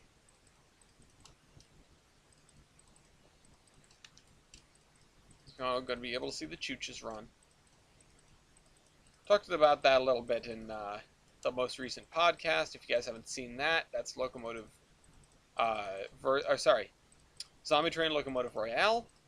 Bringing all engines that are in service right now, including the Double Chooch 1309.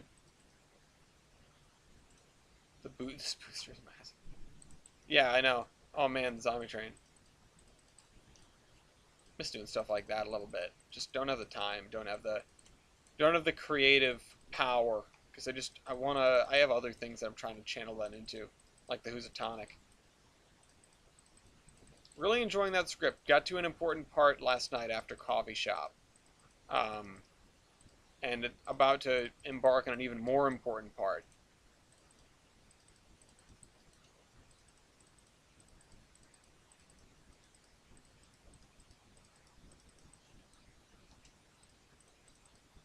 There we go. Okay, so I've done up to there. I could probably go further, but that's as far as I'm going to get for now. We've got an hour and 5 minutes left, and we've done this side of the river, so that's good. We are actually really close to getting this thing done.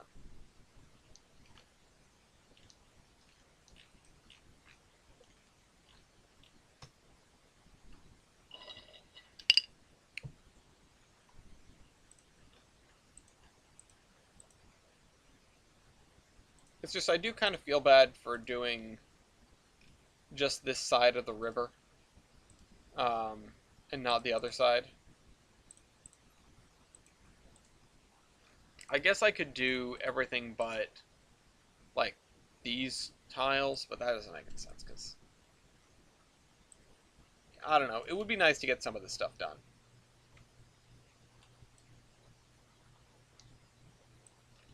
But I'm going to have to adjust the terrain over here, etc.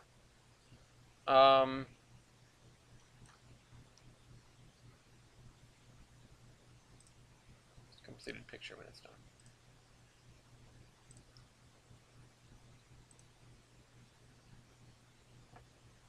I'd love to see it.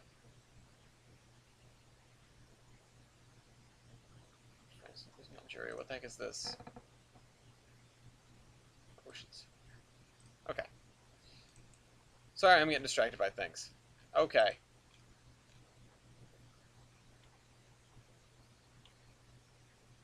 I like the way this looks.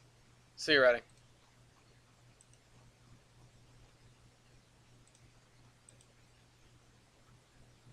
Is he gone yet? I just wanted to ask something. What if you had infinite ketchup, but no ketchup? I didn't want to, uh-oh. See, I didn't want to invoke anything. Uh-oh, I might have been too hasty. I hope he comes back and sees this. Oh, man. Okay. I'm gonna try and get this stuff done along the shoreline here.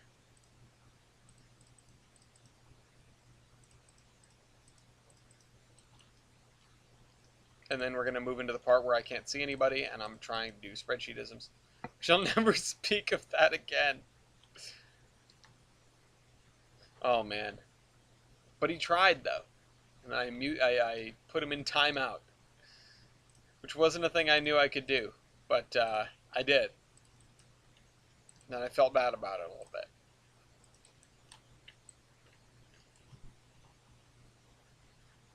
Okay. We're going to need to do grass along this edge here. We're going to need to look up what this is supposed to look like. Okay.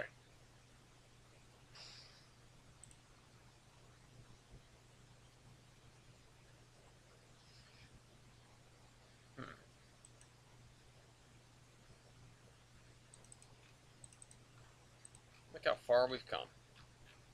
This is a lot of railroad, guys. I'm proud of us. I'm proud of me, but I'm proud of you guys for sticking out through it too.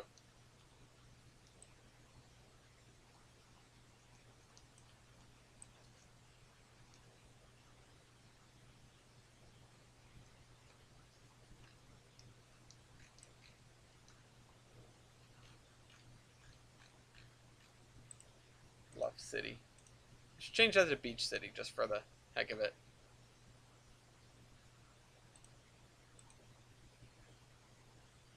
Okay.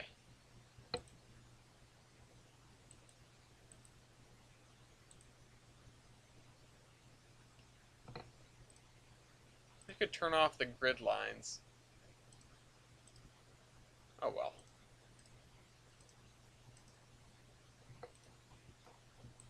Okay. Oh right, back to the olive branch. That's where we were working. You know what? Let's do something fun. Instead of just going there via the map, let's do this. And observe some of the stuff that we've created. And almost always I go over the VMR because it's just so freaking pretty. But this time I'm going to go via the shoreline.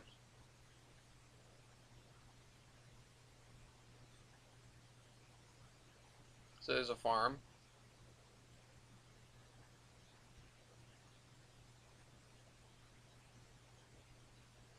Oh, I need to seed the creameries, don't I?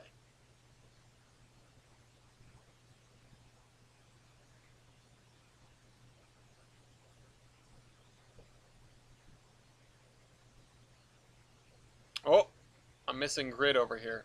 There's exposed grid over here. I'm going to need to fix that.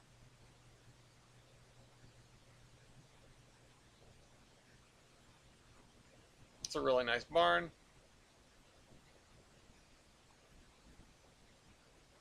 Into the swamp. The water level route.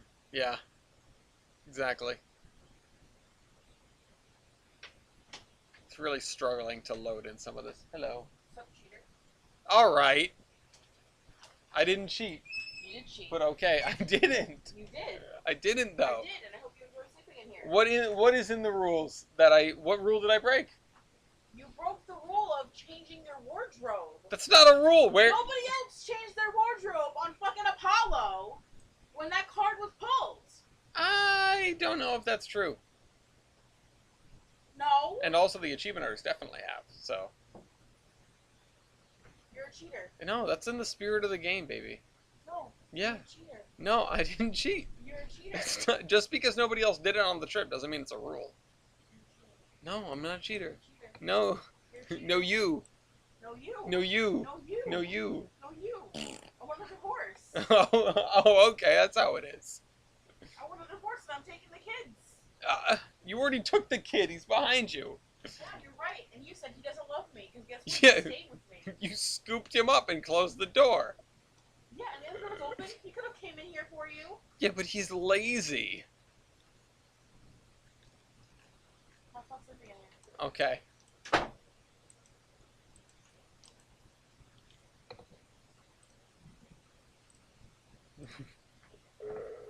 I love her so much. Okay. Oh man. Okay, we got this to work on. I need some more water.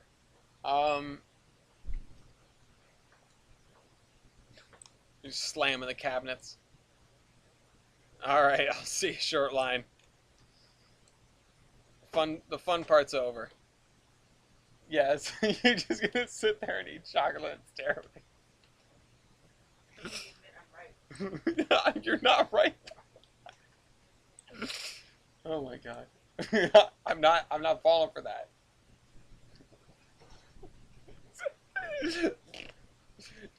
In seriousness, can you please get me some water? My throat is dying over here. Am I right? No! There's no rule. I know you feel miffed because it was a really cheesy move, but that doesn't make you right. Oh my god.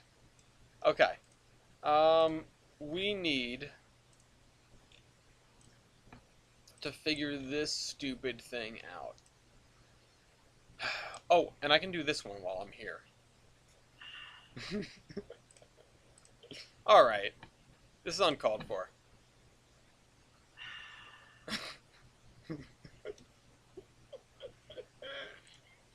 She's standing just off screen, sipping water dramatically and going, ah. Okay. Where is my spreadsheet? Am I right? No. You are in the wrong though. I'm not in the wrong at you all. You are in the wrong. No, I'm not. Take the bins out, goddammit. It's trash night. All right, I'll just be out there with them. You're a cheater. I'm not. You are though. I didn't cheat. You did. I did something really cheap, but it's not cheating. You're a cheap cheater. No, I didn't cheat. All right, let's see. Olive branch. What are you doing? There. Thank you.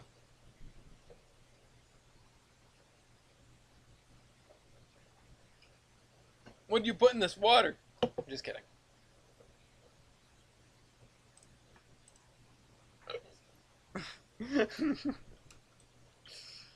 Okay.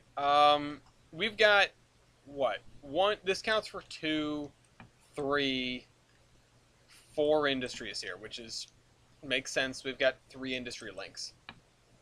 Are these industry links set up? Yes, but we need to rename everything, so that's not helpful. This is a consumer industry. Let's get it out of the way. Olive branch. Hi. Bye. Olive branch mills, 40. That seems right. Size 80, 50%. Q has 38 units. We can switch that to items. 40 items, 40 units. Size 80, tracks unload from vehicle. Okay, this one's good, except it's got to be, let's see. I'll move this. It has to be named properly. So where's my standards?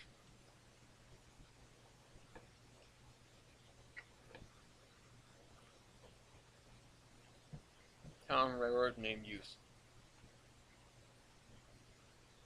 So,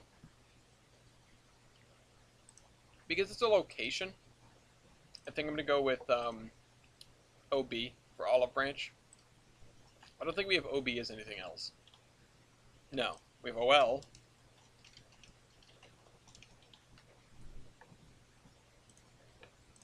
So let's do OB, Olive Branch Mill,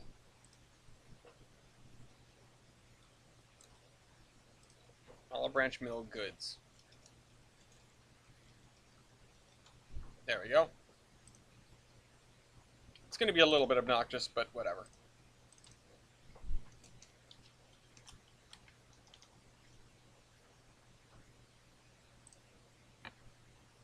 This I think I can reset, and also I can put a boxcar there. Oh, that's the other thing. We didn't seed the rest of the industries. Gosh darn it. Before we come back here, or before we do this... Oh, wait.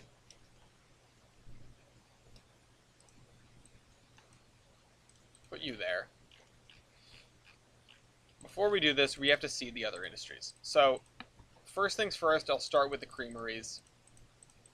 Just so we can get them out of the way.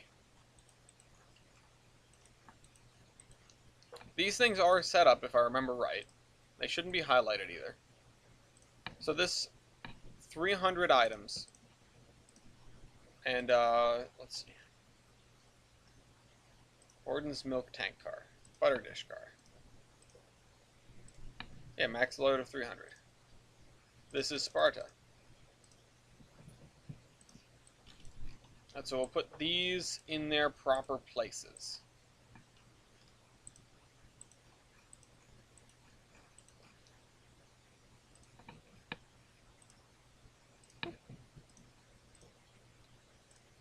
see. 300. This is Sparta.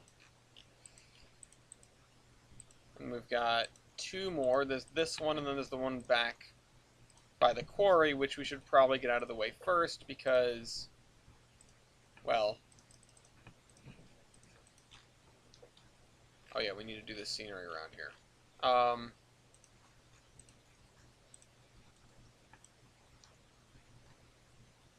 Which was the one that I have written down? Browsley Dairy and Old North Dairy.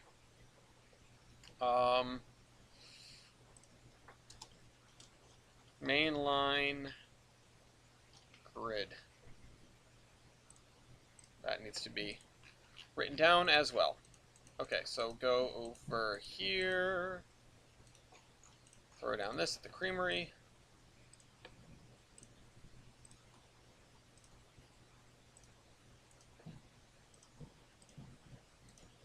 There we go. This, I don't think we know what it does yet.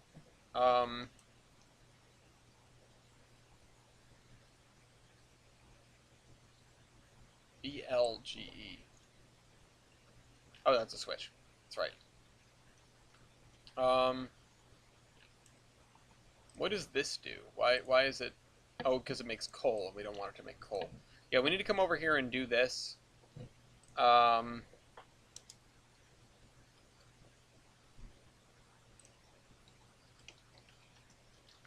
GERR quarry. Oh, I think I remember what the note I made means now. Okay. So...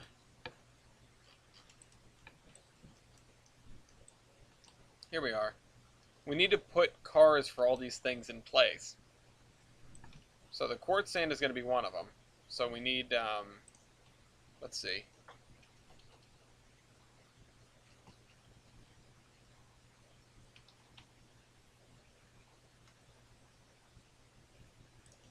Oh,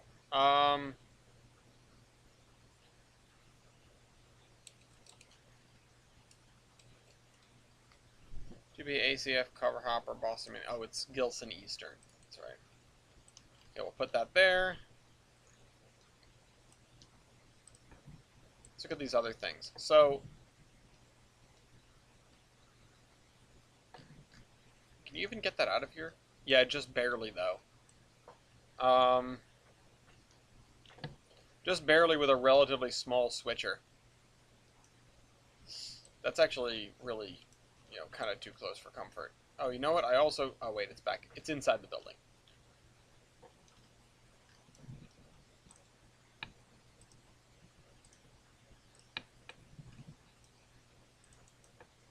I guess there's room for a switcher.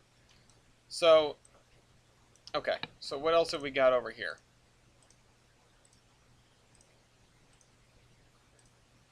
Picks up beer and drops off hops and barley.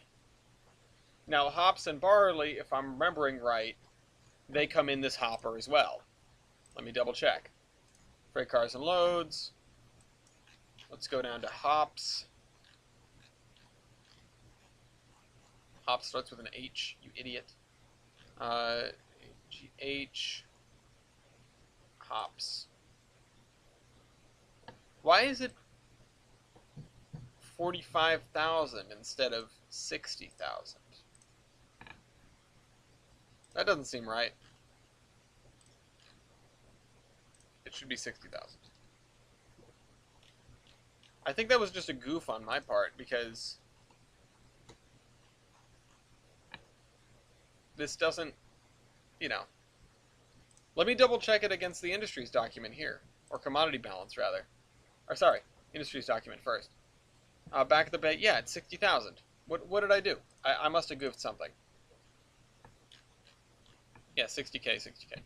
Okay, so we need two more of these for the hops and stuff.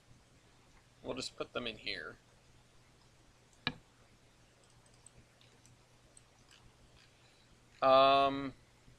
Do I have? Yeah, I have a boxcar there. That's fine. Did we put a hopper in front of this? Yes, we did. That's seated, that's seated. This isn't still... What are we missing? We're missing a boxcar, right?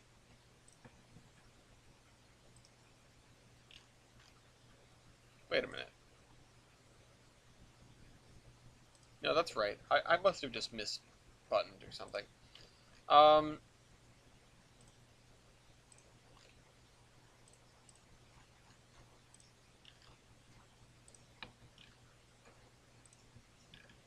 Yeah, it's creating a beer palette from scratch. So, did I accidentally run it and it used part of it? What did I do? That's really weird.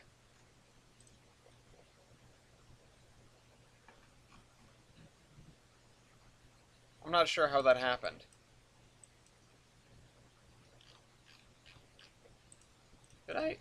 Did I accidentally do that? No, that wouldn't make any sense. Because other stuff would be messed up too, right?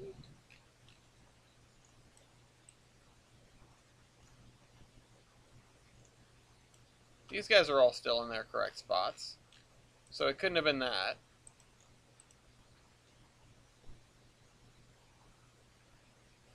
That is a little confusing and also concerning.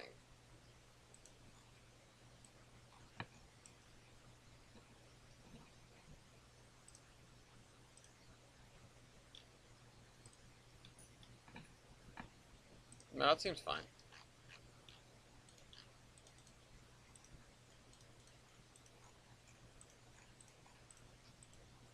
Alright, well, it must have just been this. I must have screwed something up with it. I don't know. I should have been thrown off by the fact that all the bars weren't in the middle.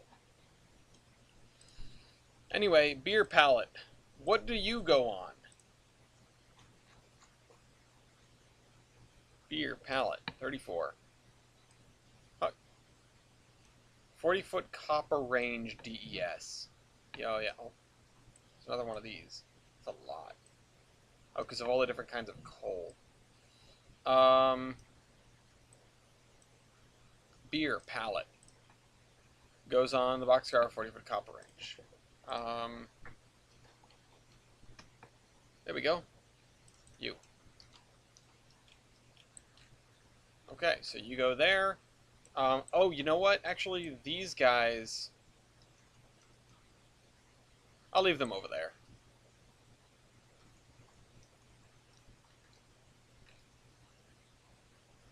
Actually, will I? Yeah. I don't know. I don't know what I'm going to use this track for. Maybe I'll just leave it empty.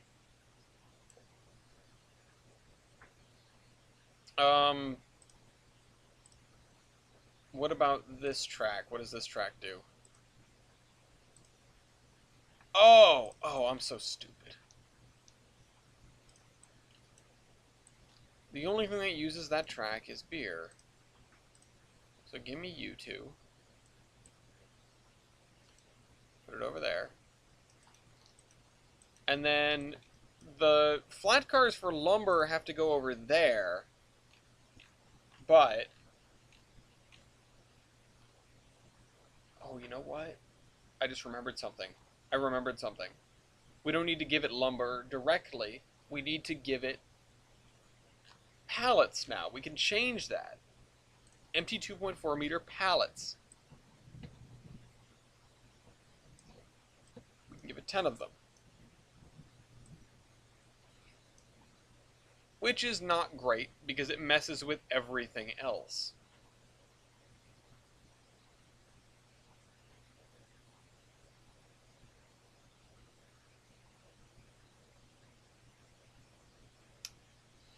We either give it 2 carloads of pallets to balance it out, or we give it 2 carloads of lumber to balance it out.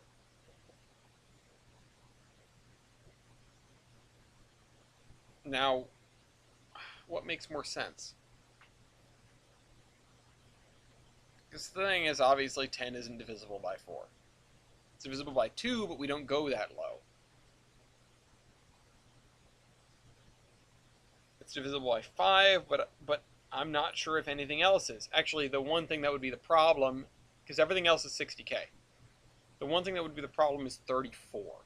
So, factors of 34.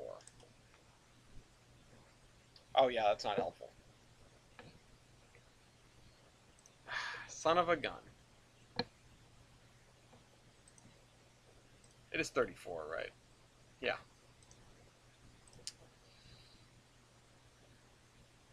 Wait a minute. How do we make it... How does it make 34 now? That doesn't seem right at all.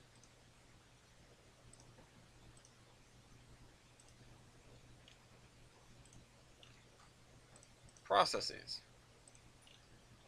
Produces 8 units, which means it makes 32, which is actually less.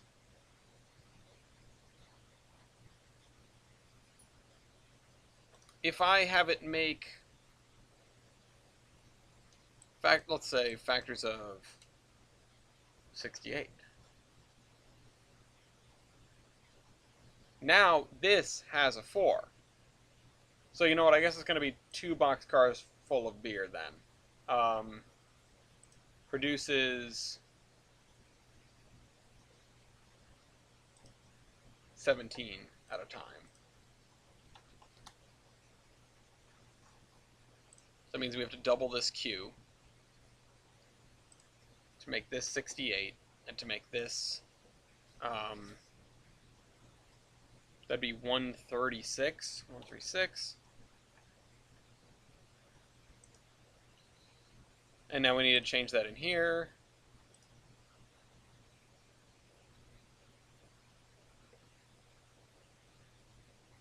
Our goods out. Beer pallet, so 68. 68. Okay. Hello.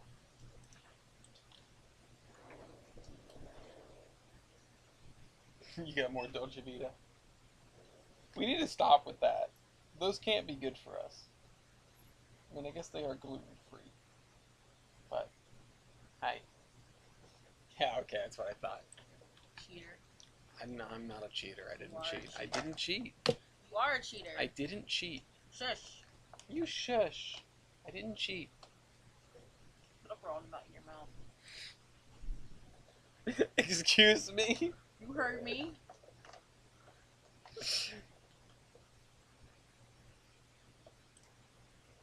Okay. Okay. Let's see. I was looking for lumber, and I wasn't sure whether to do lumber or... Your mouth. Okay. So here's my dilemma. This would be the first of probably many industries that would be receiving pallets. And... Hi. I'm nutting in your mouth. Okay. This isn't... Okay. It says nut free. Yeah, but this is my nut. Okay. Has anybody else received Christmas cards? I don't know who's left that is on the list. So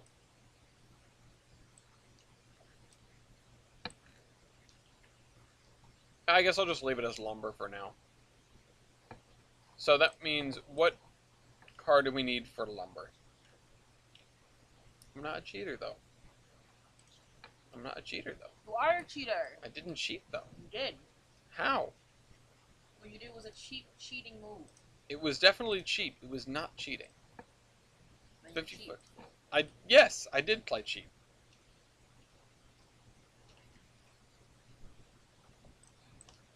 And I thought it was funny. Well, it wasn't funny. Well, to you it wasn't funny. But I hoped you would have thought it was funny. Nope. What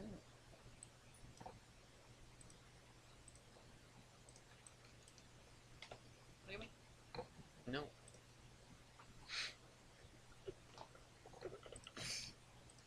It's definitely in the spirit of the game. If going in the other room and pretending to fall is in the spirit of the game, then that's also definitely in the spirit of the game.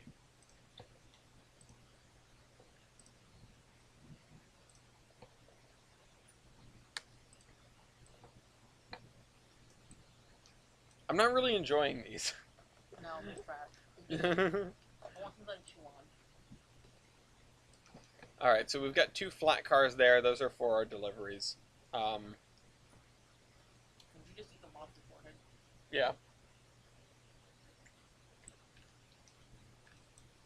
Ooh, What? I have gum. Alright.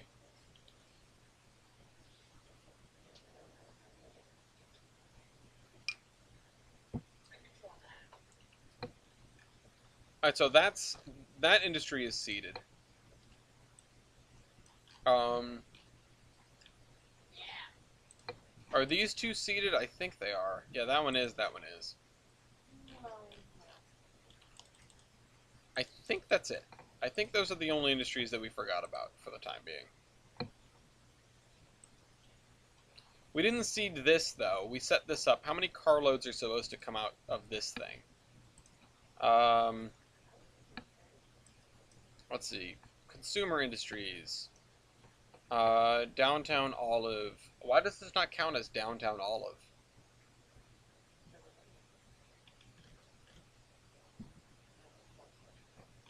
That's okay. I guess it counts as Butler Industrial Park. Yeah, okay, I get why. I get why I did that. Olive Coal Company.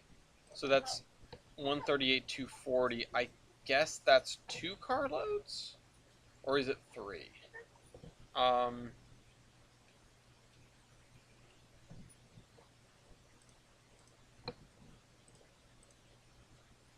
it's 2. It's 2 carloads. So those guys are seated there.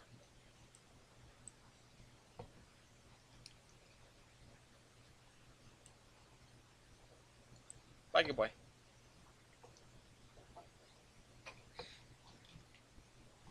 Bruh. What? You. What? You. What? Bruh. Okay.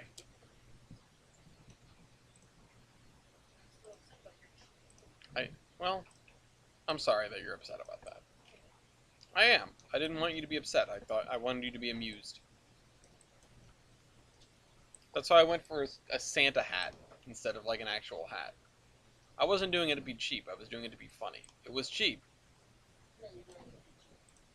No, you don't get to decide what my motives were. Cheap, cheap, cheap.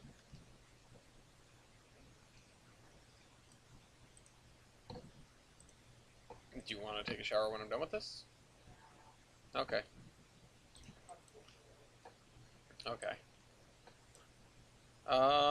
Okay, that's in place. That's seated. Okay. I am probably gonna run to CVS on my way to work. Yes. I was actually just talking about that with the audience here. I was saying that I don't know.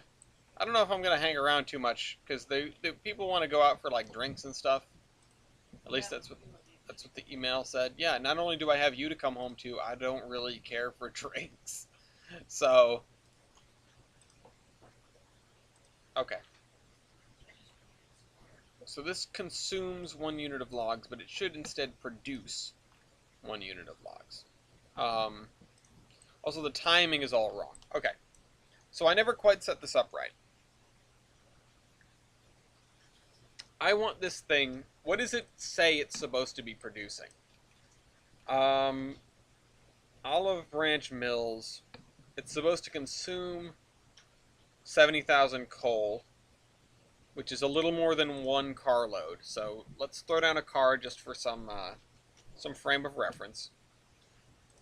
It should be consuming just 1, or at most 2. So 1 carload is 69,294. Yes. So let's write that down. 69,294.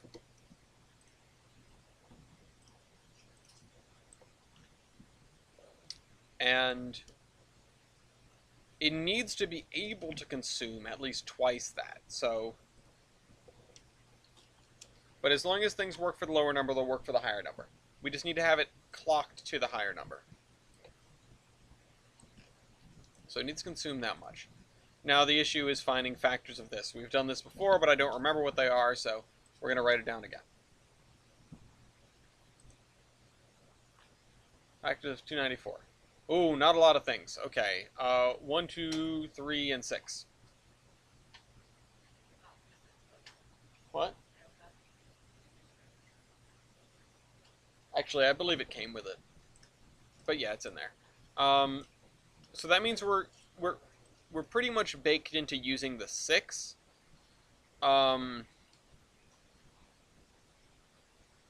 Although we could go one further and do 12, I think.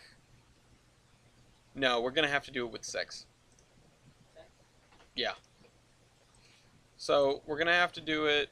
Productions per day 6. That means time for production is 144.40. But actually, that's going to be have to be cut in half. Over 2. So it's going to be 7,200. So we're gonna be clocked to 7,200. We kind of have to be. We don't have a ton of choice there. Processes 7,200.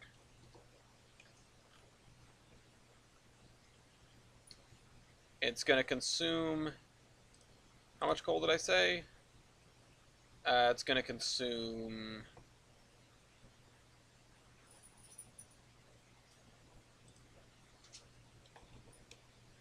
Sorry, 144.40 or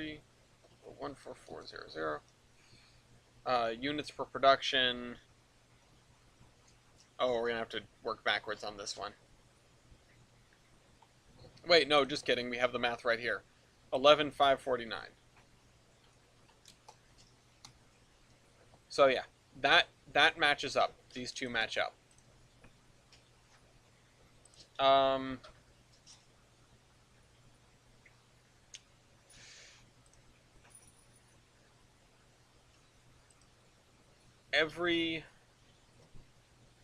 Okay.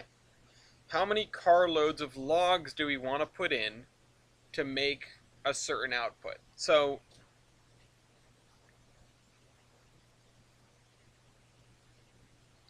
the reason I think I used 30 seconds is because 30 seconds was how long it takes this thing to pull a log out of the river.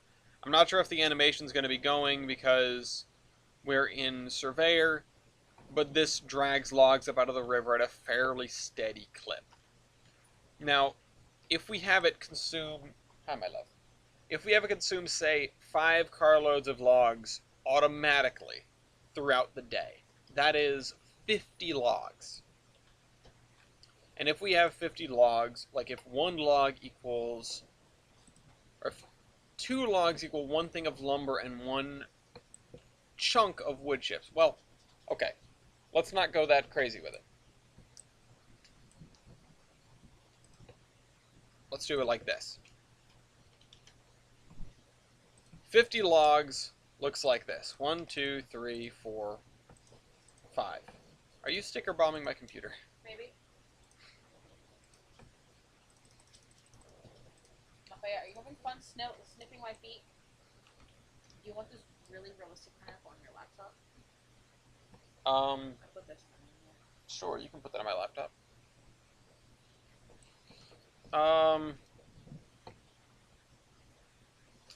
Now, these are what we use to transport logs.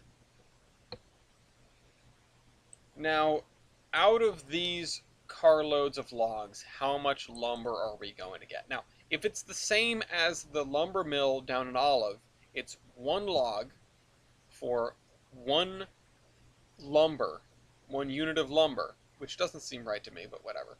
1 log for 1 unit of lumber, and 3,000 units of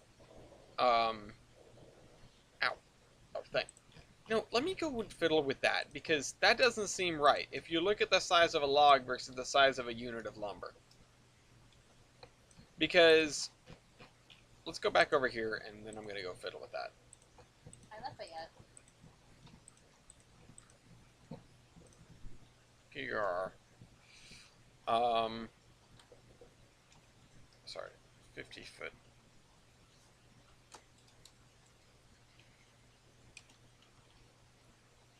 What the heck is the thing that I'm looking for? It's 50-foot flat car PRR. Okay.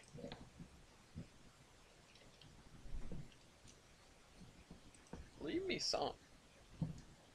Well, you still have your pile over there. Oh, this is your pile? This is a pile of stuff that I can't fit on mine because I want to get Rick and Morty stickers and put Rick and Morty in my computer. Oh, okay. So, if we put a load of lumber on this. Do you want this one on your laptop? Neither. I was just going to have one on my laptop. So, yeah. This looks to me to be the volume of at least 3 logs, if not more. Just if I'm being honest, if I'm looking at this, right? So I don't. Yeah, this is like one thing of lumber is like 4 logs. You can see it? I hope you can see it. Maybe if it's 4 or 5, honestly. It's a lot of lumber. There's no way you... Oh, hello. It is I, the guy who recently commented on one of your TRS 2006 videos. Do you remember me? I have a brand new copy of TRS 2006 here at my house now. It finally came in the mail. Can't play it yet. I'll be getting Windows XP desktop that meets the requirements for Christmas. That's fantastic.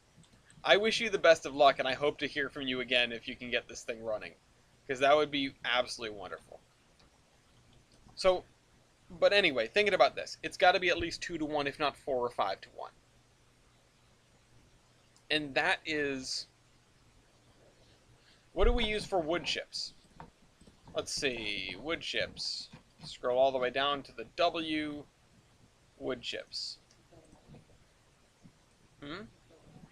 No, I mean, what car do I carry them in? It says I carry them in Mill Gondola 52-foot WLNG series, but that probably shouldn't be right.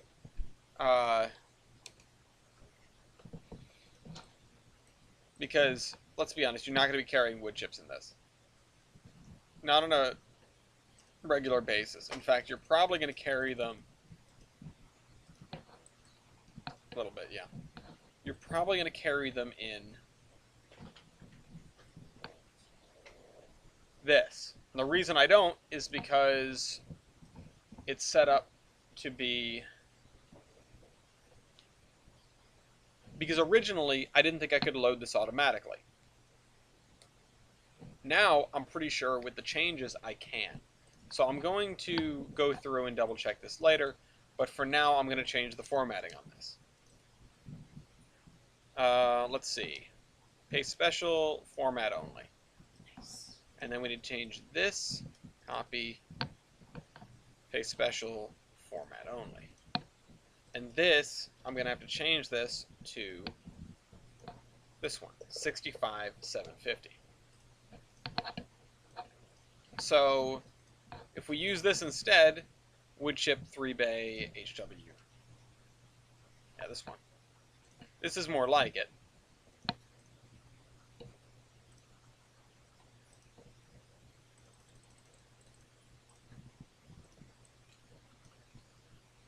If we use this, this is the volume of at least 10 logs, if not more. So, if I say that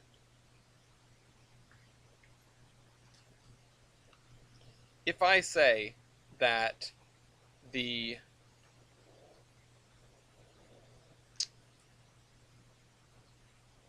volume of wood here for one set of boards, because we can say they're about the same length.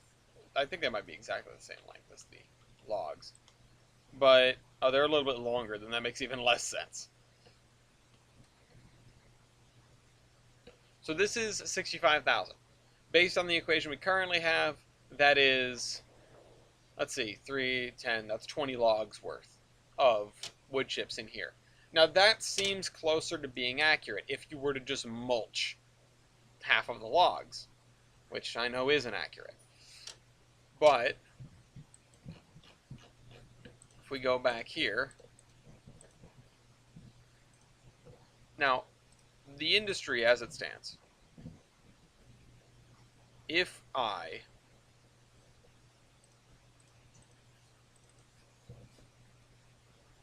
yeah, it's 1-to-1. So if I put 16 carloads, so 160 logs, into this thing over the course of a day, which isn't that crazy. In fact, it's not crazy at all. Um, if I'm remembering correctly, one of the one of the things, yeah, 50 tons per day. Actually, I don't know how many carloads that is.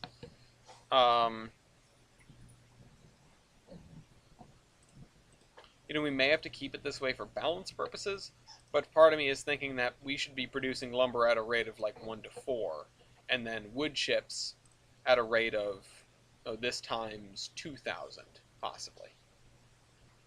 Because currently, it fills up in 20 logs, and it could do to fill up in a lot less than that. That would fill up in 30 logs. But maybe even 40 is closer to reality. Point is, it's going to be busy over here.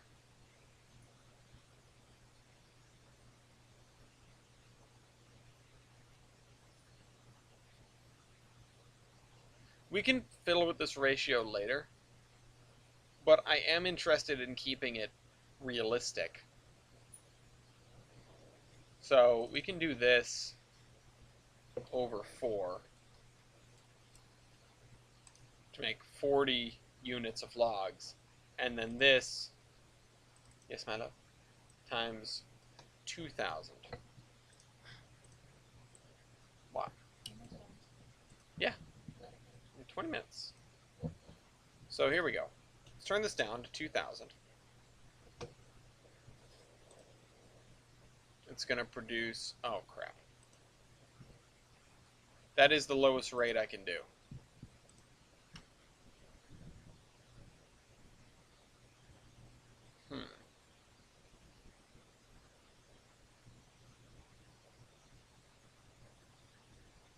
Every 34 seconds, huh? 0.25. No.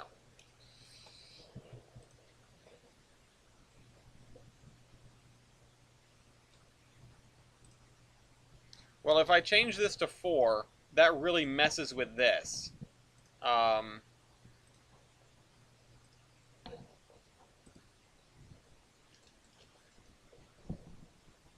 Because it means it can consume logs a lot faster.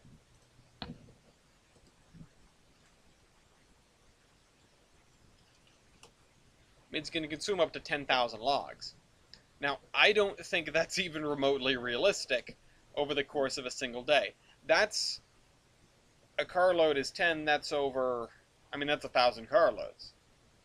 A mill can't do that.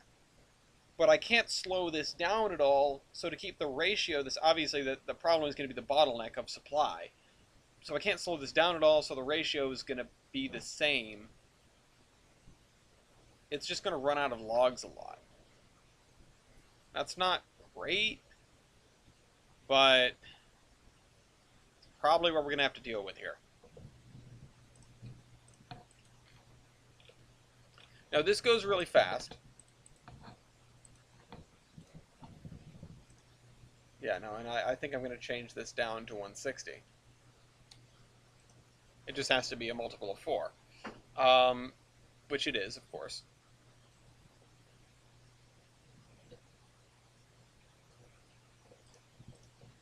Using these built-in industries is a little bit tricksy. So, if we put in 10 or 5 carloads here, or it creates 5 carloads on its own, I should say. So that's 50 logs over the course of the day.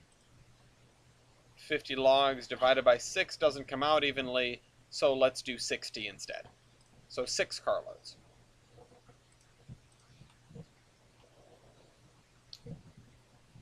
Where's the question mark? There it is. I was already clicked on it. We'll come back to that in a second. Q. Oh wait, it doesn't matter over here. Queue of size 120. This queue also has to have a size of 120. And a weigh bill of 50%. Starting with 60 logs. Oops, need to change that to units. Need to change everything to units.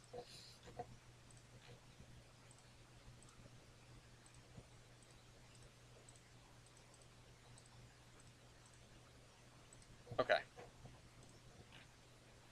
So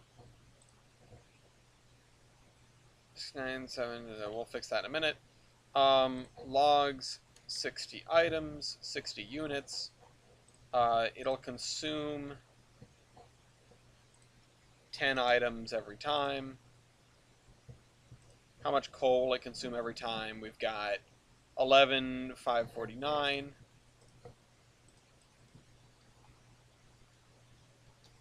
Thought we already set that.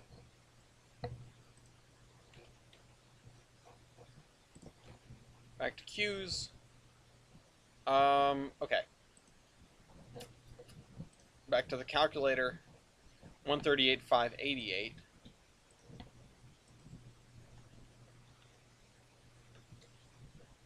And then 69, nice. 294. 69, 294. Okay. So those two are good. Oh, wait a minute. This doesn't accept anything, so I can't have that.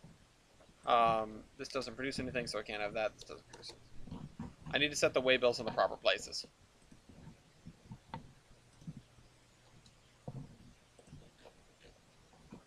So you produce logs every 14,400. You produce 10. Oh, shucks. Need to switch these both over to items. Apparently, if you right-click, it still doesn't go in the same direction, or in the direction you'd expect. Logs produce 10 items every 6th of a day.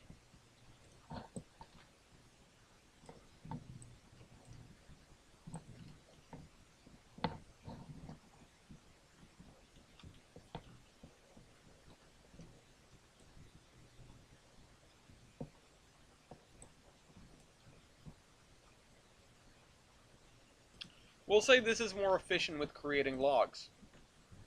Or creating lumber, rather. Perhaps. Right?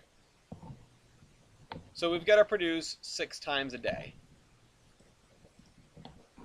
Minimum 6, sometimes 12. But 6 times a day, we've got to create an even number of carloads. So our carload of wood chips, as previously mentioned, is now 65,750. 65,750. That's our carload of wood chips. We need to get to an even amount of these, producing 7 times a day. Carloads per day, 1 units per carload, 65,750. Oh wait, sorry.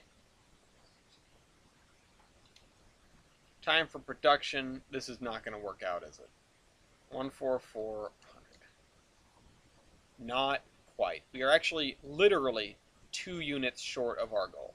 So I'm going to call that good, although it might cause trouble.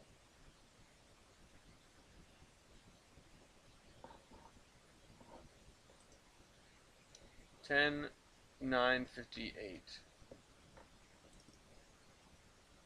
$10,959.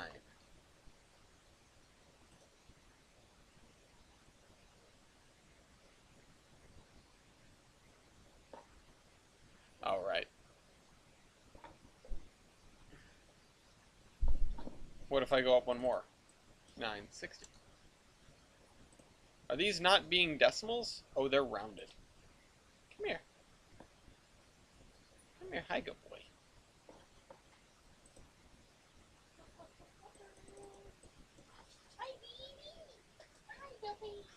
Sick. His tail. Hi. Get her. Oh, my goodness. Um. Yes, you need a boy. Give me the boy. Okay. Don't give me the This is boy. not great, but we can deal. I mean, it's close. It's going to be a little bit off. It's going to be a bit of a problem. And I don't exactly know how to rectify that. Actually, you know what I think I almost do? I think I almost do. What a good boy. If we have it produce... Ah.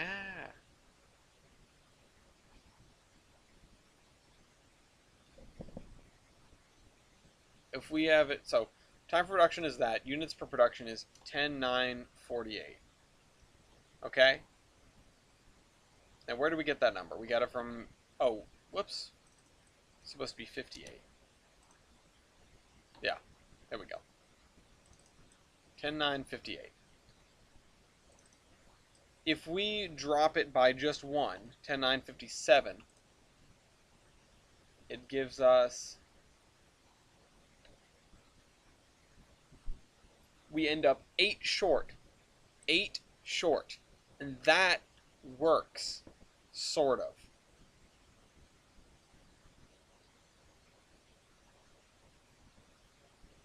Does it? Ah, shucks. We might have to do something funny with the wood chips again.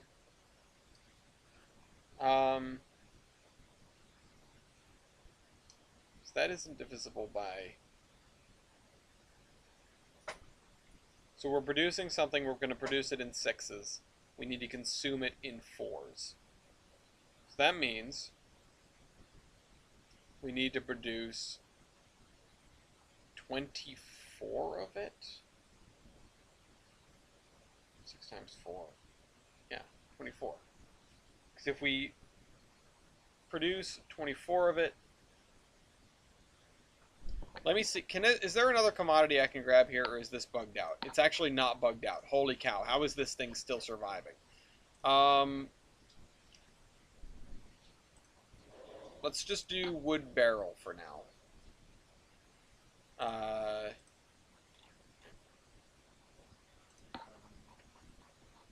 Oh crap!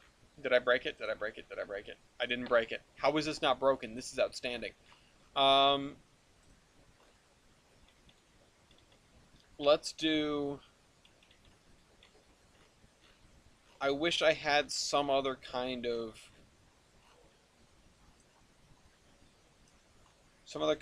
wood. Actually, we don't have wood barrels in our list, do we? We have wood load for gondola DES.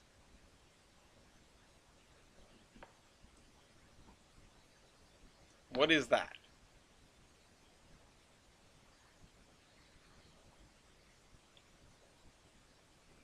Strange thing load.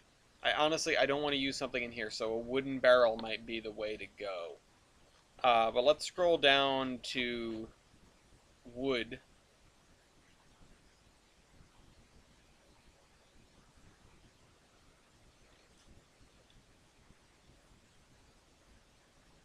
Wood loco fuel. Wood load for gondola DES. Okay, yeah. You know what? That's fine. We'll do a size of 48 on this queue. Set the waybill to 0, because that's unimportant. We're going to set it to be items. And this is how we're going to play it. The wood chips will get rid of you. We'll bring in wood load for gondola DES. We will produce 4 items every production,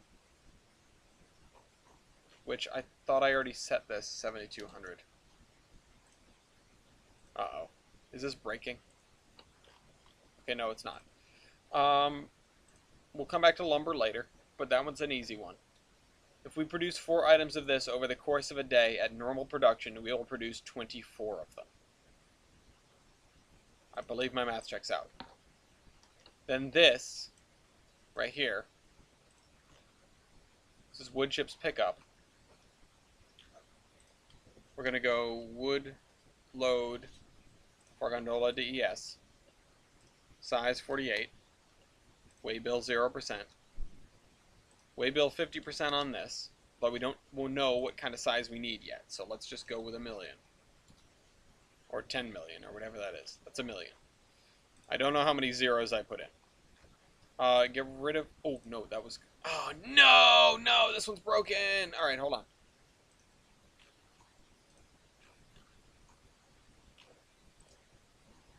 Produce wood chips. Wood load. Yes. Processes. Ah, this part works.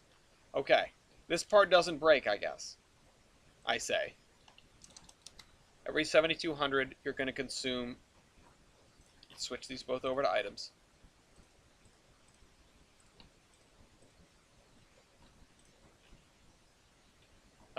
Every...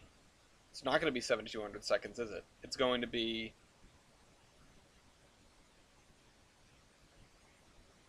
It's got to be close to the same number of production. Or yeah. That's going to produce 4 times for every 6. So we need productions per day to be 8. So 10, 800.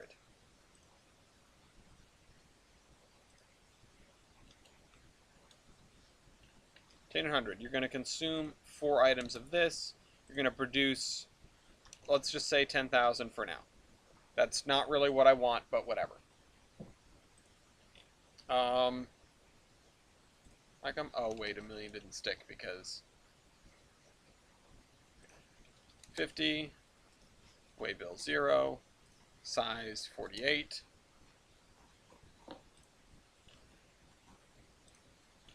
Okay.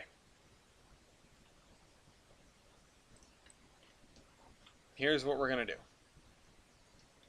So that's another internal commodity.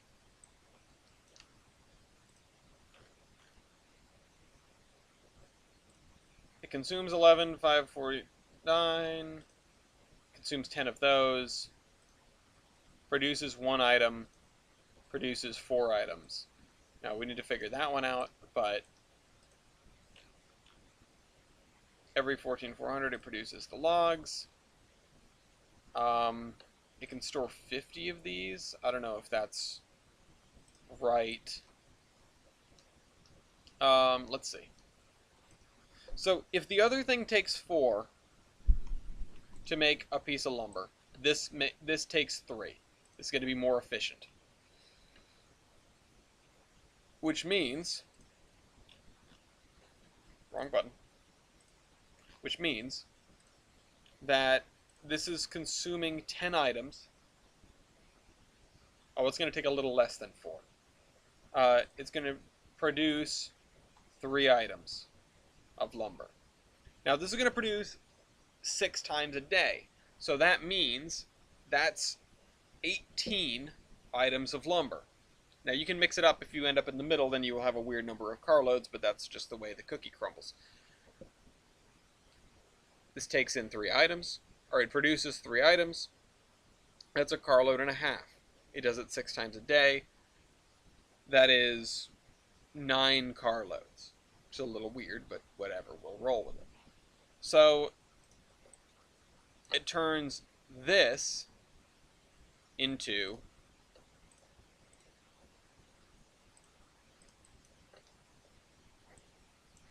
one, 2, 3, 4, 5, 6, 7, 8, 9.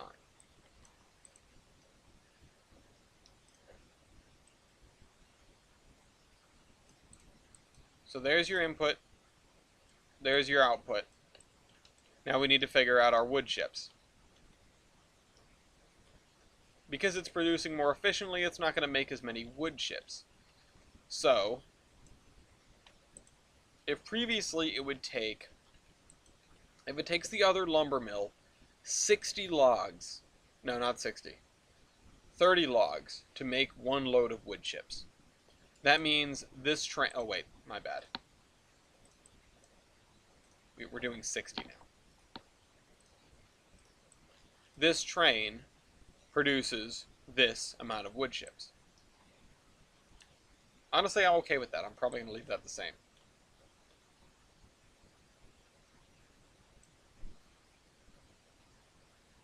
I might make the other thing a little bit more angled towards wood. I might make it make more wood chips, because those wood chips have got to go across the way to the pulp mill. So, oh, you know what? I just realized, if it's consuming 4 logs at a time, that means it's going to be producing 4 times as many wood chips in the same span, which means that it's producing wood chips at a rate of 8,000. That's still 2,000 for every log.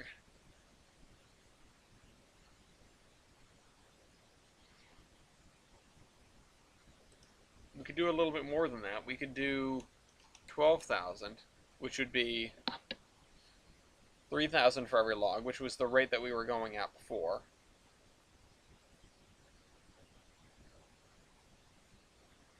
And that's a car full and 20 logs.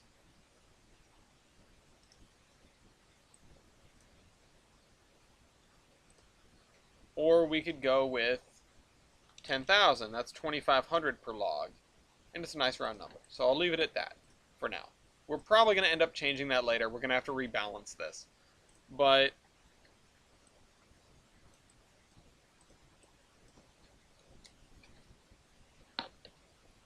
yeah.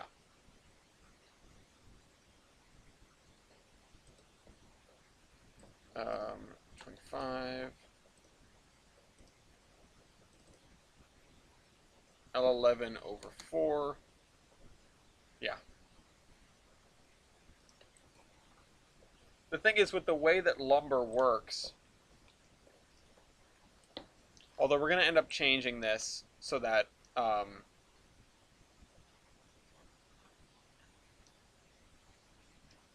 where's the spline point on this? Oh, it's right there. So that we can just shuffle back and forth and load the lumber here, or just off here.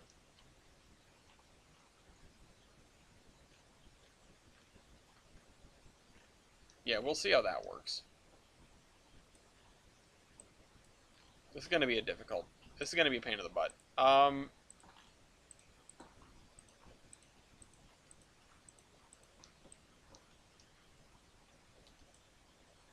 Logs for one load of wood chips, huh? Okay.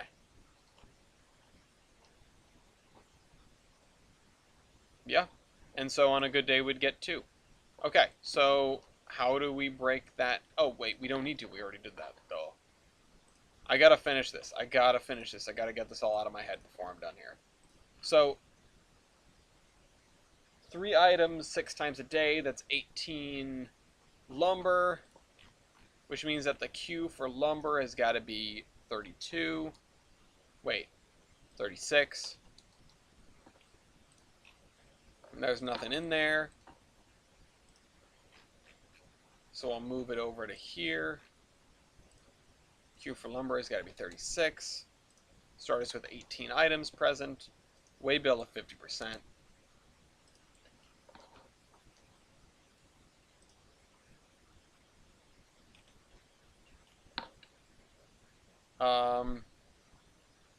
So what's 1/4 of this wood chip car? Please tell me it breaks down into fourths, because that would be not great if it didn't.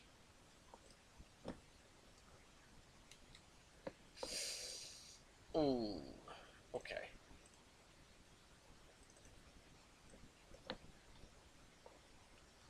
We can break it into halves. We can break it into eighths. No.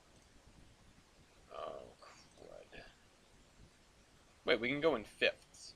We can go in fifths. So that means we're going to need to go slightly different with this. But that's okay. So, instead of producing...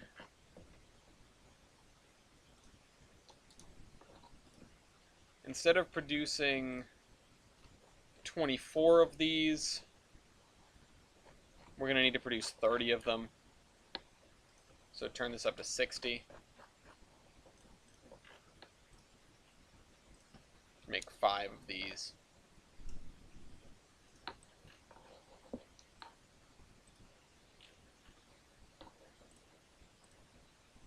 Consume 6 of them, which should have been what I was doing all along.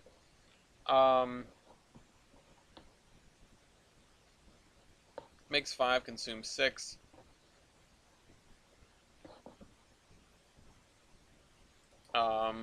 Number of productions per day, 5. Time for production, 172.80. Oh wait, it's got to be half that. That's right. 86.40.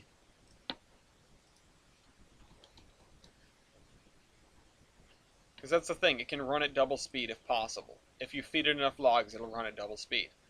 Wood chips. So if I'm producing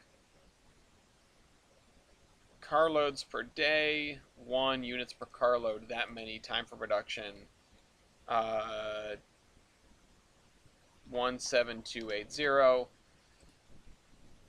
13150. Ends up producing a full carload. A full carload is this much. Multiplied by 2, that's 131,500. Way bill 50%.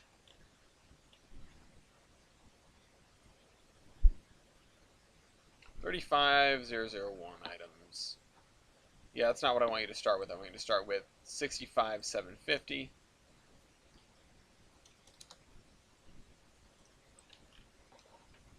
Alright, we're making this work. Is anybody still here? God. Oh wow. The bill isn't called from the future. I have 5 minutes back. Just heard Bedane got flashbacks to Dean's house.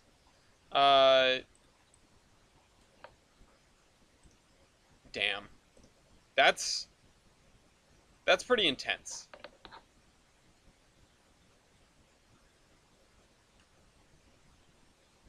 I wish you so luck. Yay, Mopac! I mean, spoilers, jeez. Oh, right, this was sitting on the thing. Okay. Okay. I need to set up the industry names and the industry link. So I already set this one, OB Olive Branch Mill Goods. This one's going to be OB Olive Branch Mill Logs and Lumber.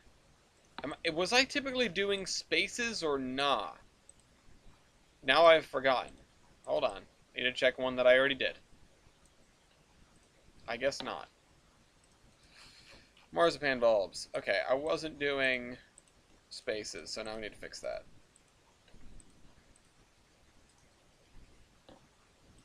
Oh, excuse me. OB Olive Branch Mill Goods. Oops. Mill Logs and Lumber.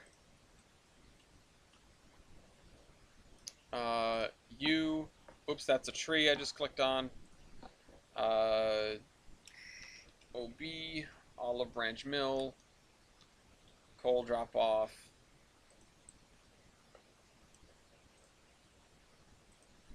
OB Olive Branch Mill wood chips pickup. Now we need to set these 3 up.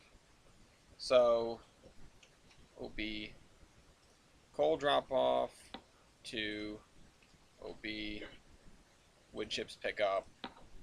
And the product is wood load for gondola. What about this one? OB logs and lumber to OB just Olive Branch Mill.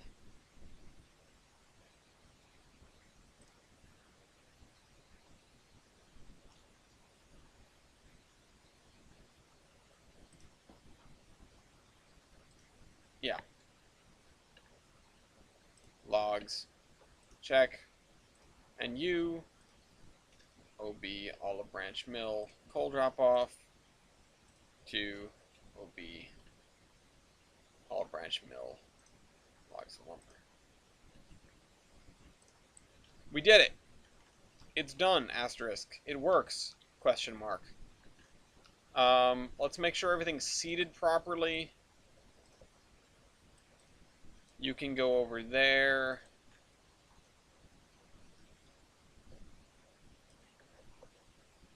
I'm going to leave some log cars in this yard. Let me pass that on to the other ones. Some empty log cars.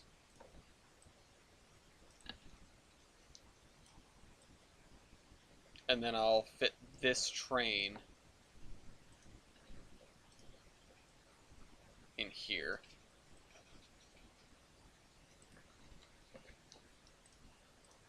Except these will be outbound, so they will already be loaded.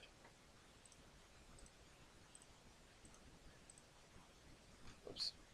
Hold on.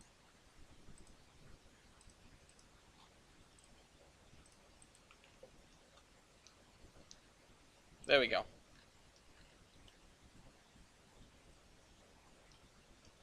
Alright, cool. Oh, and I need to slide you into place.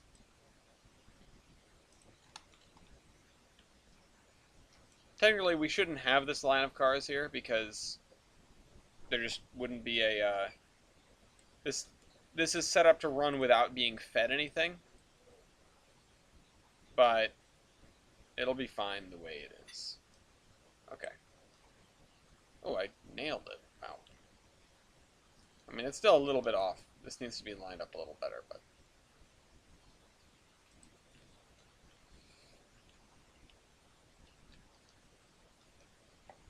There we go. The mill's back in place. And all is right with the world. I hope you guys enjoyed this episode of Under Construction, and I will see you next week. Merry Christmas.